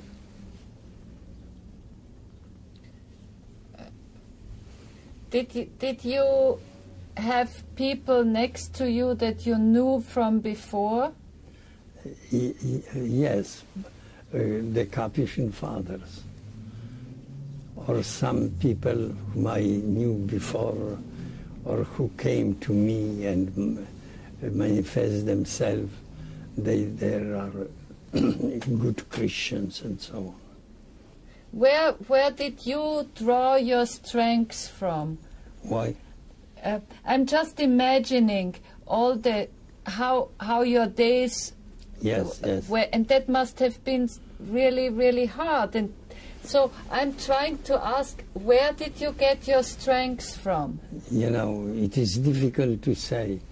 Of course, I ate some destroyed piece of bread or of potatoes and so on. But nevertheless, I had a strong organism, and this strength of my organism helped me to survive. where did you get your spiritual strength from? What? Where did you get the strength for your soul, for your spirit? You know, I was born like that. I had a strong organism, and knowing several languages, they needed some interpreter, and they gave me the work. But were there any people that could help you with your emotions? What, the people? No, I'm asking, did you have any friends, or were there any other human beings around you when you felt weak, also in your heart, who could help you? No, it was very difficult to find such a people, because only the desire to survive helped people to survive, but they had no strength. Could you continue to pray? Did you continue to pray? Yes, but it was, nobody knew it, only I and my God. When you were in Auschwitz, was there a way for you to know about what day of the week it was, or which month, if it was a Sunday, or if it was Easter, or if it was a holiday? This we know, but we had no practical way to practice our religion. Because if they knew that you are practicing your religion, they will kill you. Could you hear confession? Yes, but the people, nobody knew it. Only the men who went for confession. But people knew that you were a priest? Yes. Did they? Some, yes. Did you tell openly that you were a priest? Or was it better to hide it? No. I never told that I am priest, unless this person was my friend. And after, of course, they living together for a year, for 3 years, and in Dachau, they knew that you are a priest. Who was your capo in Auschwitz? Do you remember the name of that person? No, I have capo, some German who were my survivor and so on. Do you remember any names of people in Auschwitz? Now not, but of course I knew it before. Okay. Is there anything else that's important that you would like to tell me about Auschwitz? You know, we must be very careful to understand the other people who are living together, working together. And the people slowly find out who you are and so on. They have confidence in you. They came themselves for confession and so on. Okay. Is there anything else about Auschwitz that you want to say about Auschwitz? I would say we were there to die, but in some way I remember I came from work at noon, and they told me that I have not to go to work. And I was afraid, probably, they will kill me. But they told me, no, you will not be killed. You will go to Dachau. And so I remained, and during Dachau we went to wash ourselves, and naked we were going before the line where German capo was, and German soldier, and walked so, and I didn't. A friend of mine who knew me as a priest went after me and said, you will survive, you will go to another camp. I said, I don't know. They washed us and so on, probably. He said, probably they will give you the chance to go to Dachau. And so, in such a way, I went to Dachau. How was Dachau different from Auschwitz?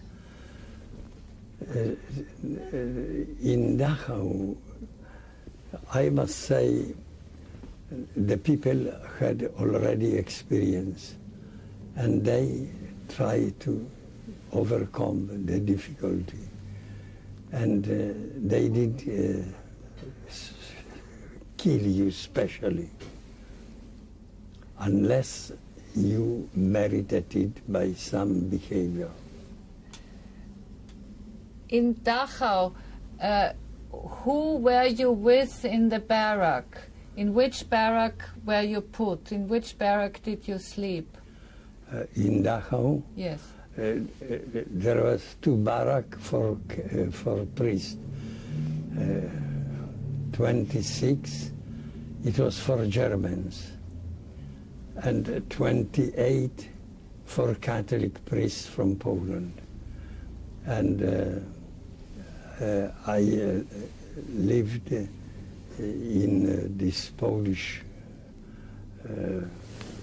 how we say, barrack. Did you have a chance to be in contact with the other priests in the other barrack? The contact usually was not viewed kindly. We were together, living in the same room, but we were not allowed to talk to people from another room. Did you know about other clergy other than Catholic priests in Dachau? Yes, we knew it. They were in the block 26. Sometimes in our block they were living and not belonging to our faith. Which other denominations were there, from what you know? There was Polish camps, priests. They have the same faith, but in a different way. Does the name Pastor Niemöller sound familiar to you? Who? Pastor Niemöller. No. Did you know that name? No.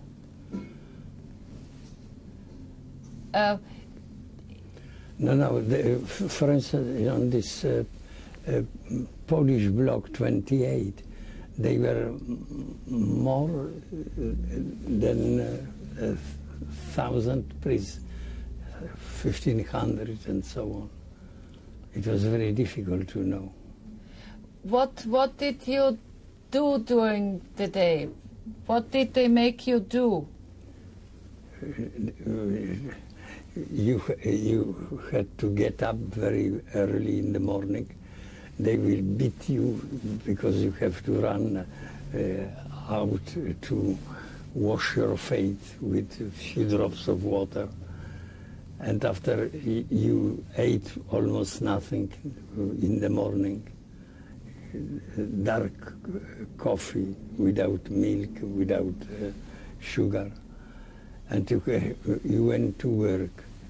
After your work, you return back to your room, and they gave you some soup, but very little.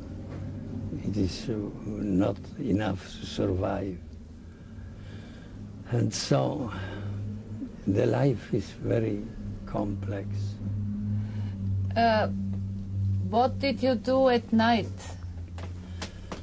At night, of course, you went to bed. There were three,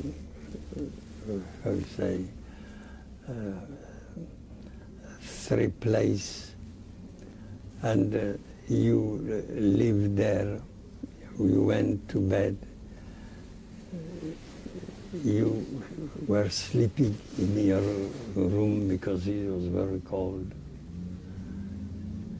with your clothes because it was very cold.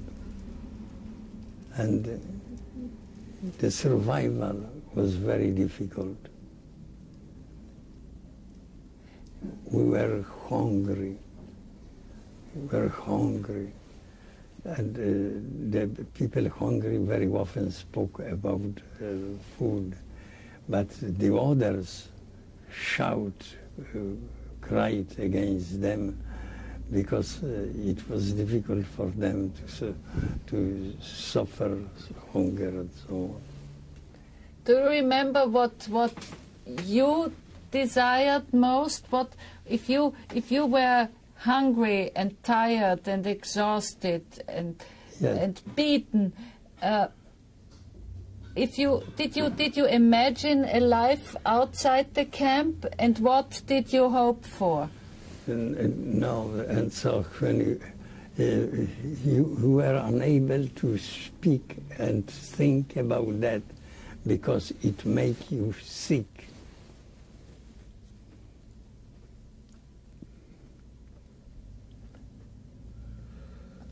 Did you have contact with the Jewish? Did you have contact with the Jewish prisoners in Dachau? Yes. Usually they were in different rooms, in different work and so on. But nevertheless, we had contact and were good friends. Did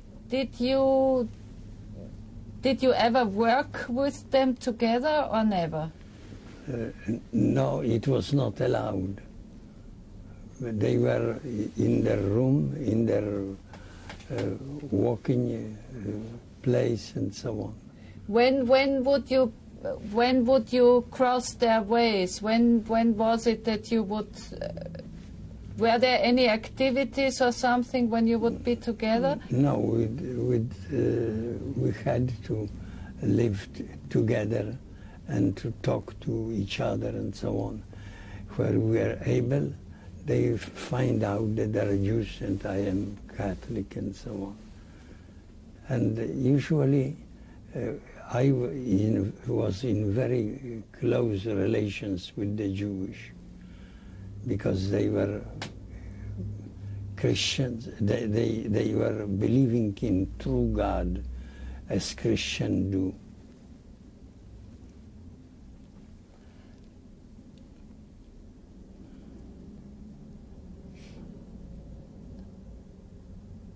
The life is very difficult, but to overcome it, you had to have some faith. Faith in God, who is Father of all people. And this was common for the Jews and for the Christians. And this faith helped them to survive. Did you come across anybody who underwent medical experiments in Dachau? Well, you know, medical experiment was, for instance, I was treated as a guinea pig in malaria. What did they do with you? They make injections of malaria and so on. And sometimes they take you to the chamber and to look you and so on, and to survive. And sometimes they gave you some medicaments and so on to survive. And I had injection of malaria, but at that time we were allowed to receive from our homes some food, and by some German women who work in my commando where I work, I asked to send such letter to my friend. It was not allowed for her and for me. And I asked Catholics to send me malaria experiment, and they send me in the sugar and so on, and I take every day for several days, and this sickness was very far from me. Who else got malaria shots? Who else? Who were the other people? Who were the other people? Were those priests like you, or who were they? Yes, the other people had the same way, you know, to get something against this sickness. Did you hear about any other medical experiments? There was different ones. They injected sickness to the system, to the Catholic priest, and I guess some to Protestant and 18th Catholic, and some of my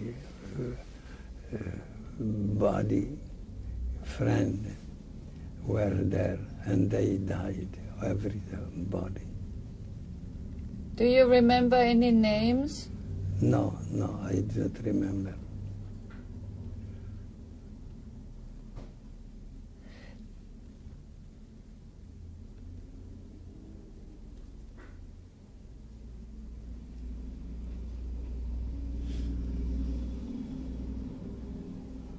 The life in the German concentration camp was very difficult. It is impossible to describe it, but it is enough to speak about our hunger, our desire to eat, and so on. It was horrible.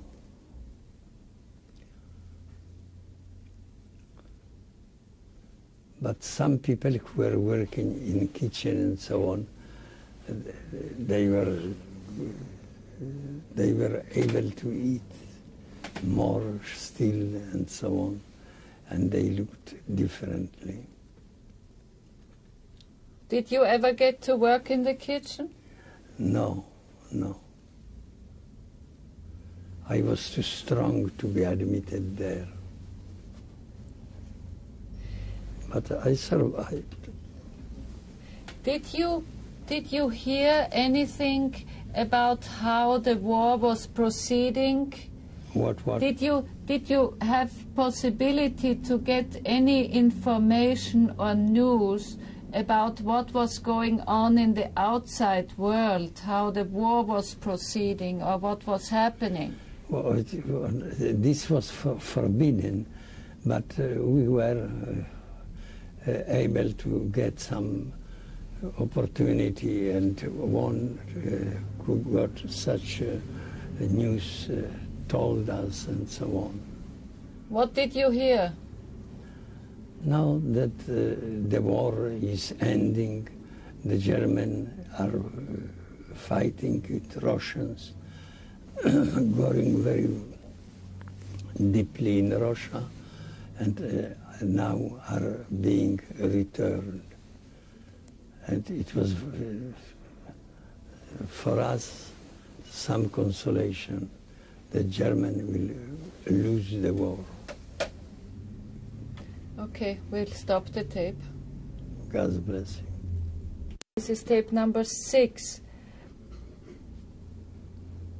Was there a change in how the Germans, the guards and so forth, were treating you during the course of these 3 years? What? Do you think that the political situation in Germany, the development of the war and whatever it brought, that had an influence on the behavior of the guards and the Germans that were in the camp? In some way. For instance, we were able to obtain food from our families. In 1942, our families were able to send us the food, and they said what kind of food. What could you send? What could you get? We will get bread, some meat, closed meat, and so on. And it helped us very much.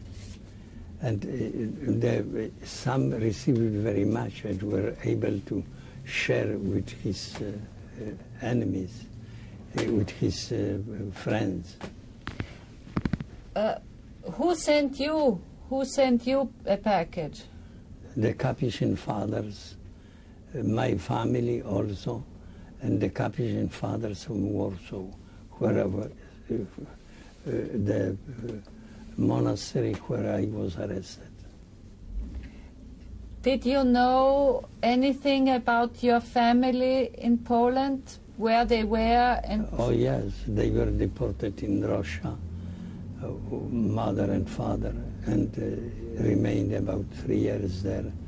And after my parents came home, mother died in 1 year, and father died in 3 years. What did they die of? What did they die of? You know, the organism was destroyed. They were unable to regain health they had before arrestation. And your brothers and sisters, where were they? Remained in Poland and survived. Did your brothers send you packages? Yes. How was their situation at home? How was the situation for your brothers at home? You know, it was not difficult because they had their own farm, big and so on, and they were able to produce for themselves and for others. Did each of your brothers have their own farm, or did they work on one farm together? No, they had different farms. And you in Dachau, did you observe any airplanes? Did you feel that I mean, while you were in the camp and the war was going on? Oh yes. Did you feel anything about that? Yes, in the camp we had idea because there were gossiping from here to there that we will survive because the Germans are losing the war and so on. Was there a moment, any time, where you really felt your life was in imminent danger? There was in Auschwitz in the beginning, after in Dachau, but as I am concerned, I never accepted, I ever rejected such a danger and so on, and I had no fear. I was convinced that God will give me strength to survive, because I will be needed here. And in some way it was true. I survived, I was able to help people and so on. How long were you in Dachau? For how long were you in Dachau? In Dachau I was about 3 years. In Auschwitz 10 months. And 2 months in Warsaw. In Dachau, how can you describe me how liberation happened? You know, we were gathered together. It was Sunday, and we were praying. And I was standing near the wind, and I saw people, Germans, running with cars in the dreadful way and so on. And finally, there was crying. We were survived, and I jumped through the window, and I ran to the wall, and there was German who was putting fire on us. And suddenly I lay on earth, and I saw some American soldier, small size, came out and gave a sign like that. And the German show white flag. And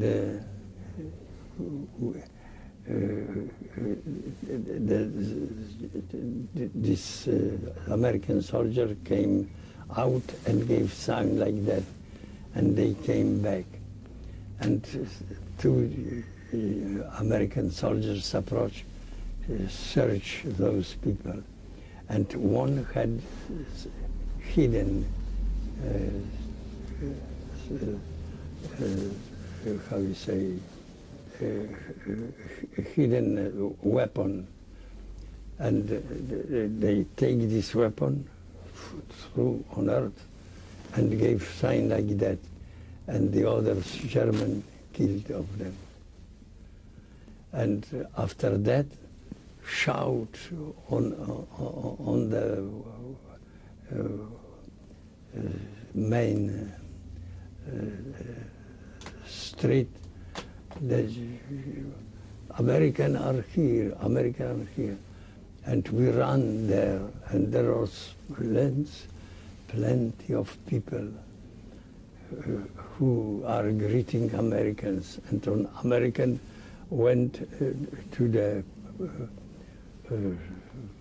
parlor, and from high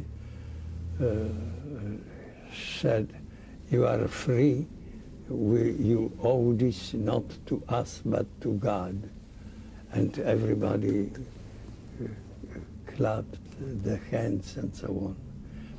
And at that time, there was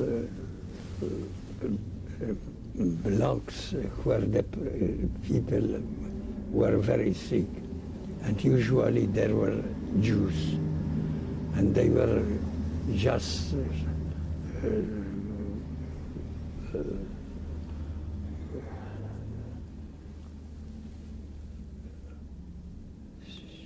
they were completely exhausted. They were unable to work, but to lead them with the strength of their hand and so on. And such a way, everybody shouted, sang, and so on. And I was unable to go to sleep during this night. I was walking and thinking and so on. What did you think? What I survived, why I survived, what helped me, and so on. It was very difficult to find out which strength came to you. But I, as believing, I thank God that I am still alive. And the Germans and the Americans who liberated us came next very morning and said, we need the healthy men who work in the barracks, where are the sick people. And some manifest themselves as willing, and I was with them. And I worked there, I helped the people who were unable to eat and so on. And they were Jewish, usually. And they told me, Father, I owe this only to God. Nobody would save me, but God did. And I work in this job about 2 weeks. And a friend of mine came and said, today they were finding people who will survive, and you will go eventually to France to work there. And I did this according to his indication. And I arrived today to the France. Where did you go exactly? So, where exactly did you go? It was in southern France. I can't remember the name. It is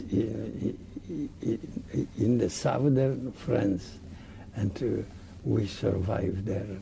What kind of place was it? What did you do there? There was some camp, probably rushed before by French army, and now it was given to us. Us meaning who else was with you? Who do you define with us? Who came with you? Some Capuchin fathers, some friends, and so on. Were you all Polish, or were those people from different nationalities that went to France? It's from different nationalities, but we were asked to unite ourselves as Poles, and we went to the southern France. What did you do there? At first, they survived us, gave us food and so on, and clothes. And we were instructing people and so on. What did you teach them? We keep in them faith in their country, in their government and so on. And it helps us. How long did you stay there? There I stood probably a month, and after they sent me to Paris, France, where there was a center of Polish soldiers, and being there, immediately I was assigned as worker, as a Polish army chaplain, and in such a way I survived. How long were you in Paris? For how long did you stay in Paris? In Paris, about a month, and after they sent me to the neighboring Polish camps and so on. And so were you part of the Polish army there? What? Were you part of the? Did you become Yes, part of the yes. Polish army? Yes, yes. Did you plan to go back to Poland at some point? You know, if possible. But I knew that at that time there was communism, and they trying to arrest those who come back. What happened to the other Capuchin fathers that were arrested with you in Warsaw and then went to Auschwitz with you? It was the same history. Everybody tried to survive, to overcome difficulties and so on. Did they all survive, as you know? Some of them, yes.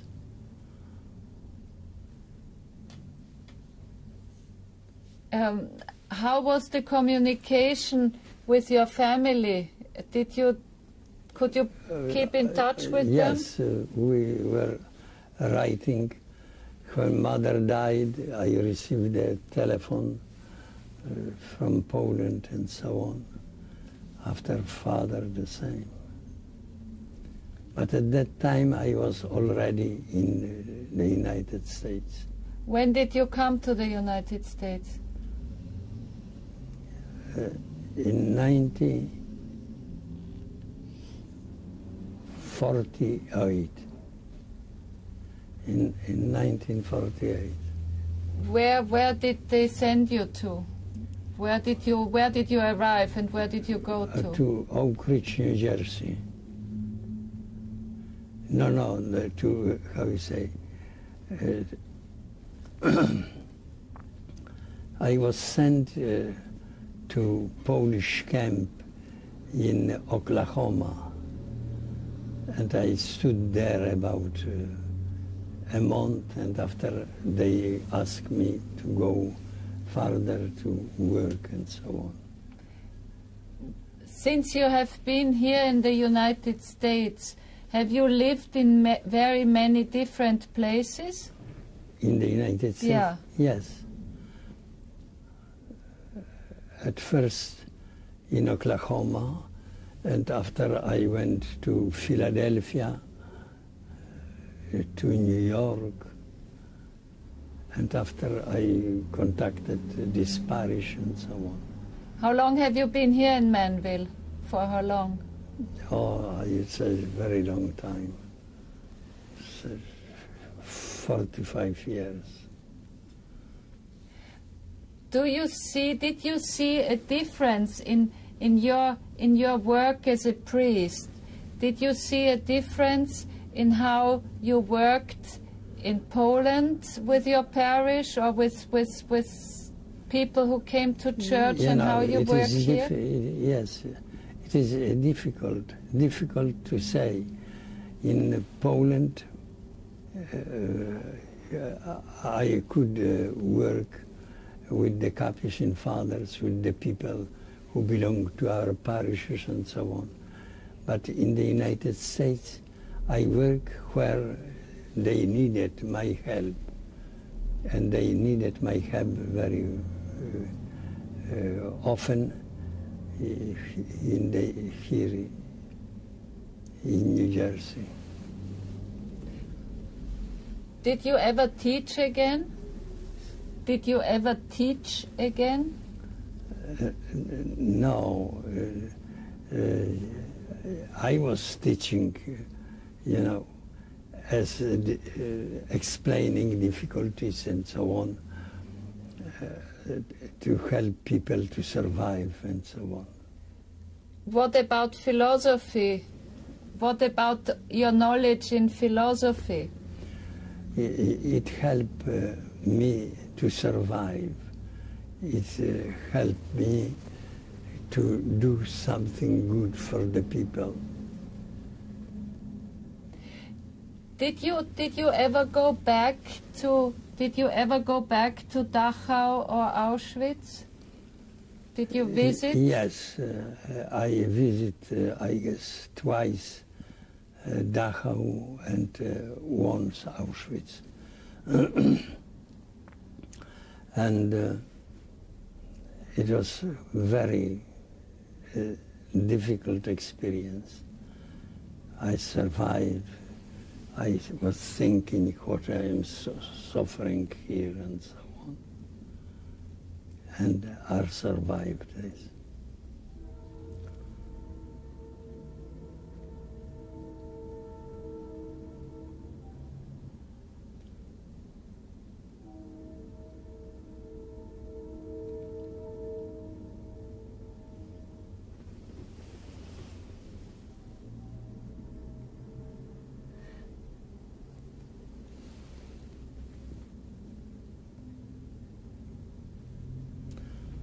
No, we'll finish. Almost. Does it make any sense to you what happened to you? What kind of sense does it make for you? Or does there need to be a sense? You know, I would say that my experience gave me strength to survive everything, not to be discouraged, to live long and happily. The people were very good to me. I try to be good to the people.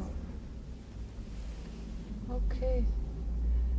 Is there anything that you would like to leave as a legacy about your life to those who will maybe watch this testimony of yours?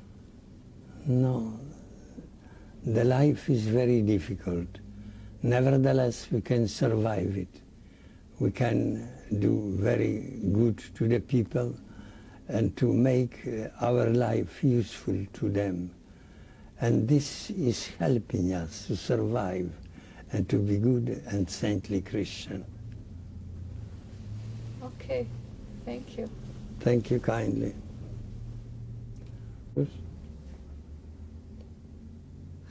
Father Jacek, could you please tell me what we see here?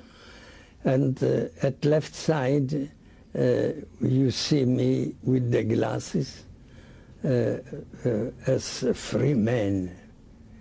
When was that?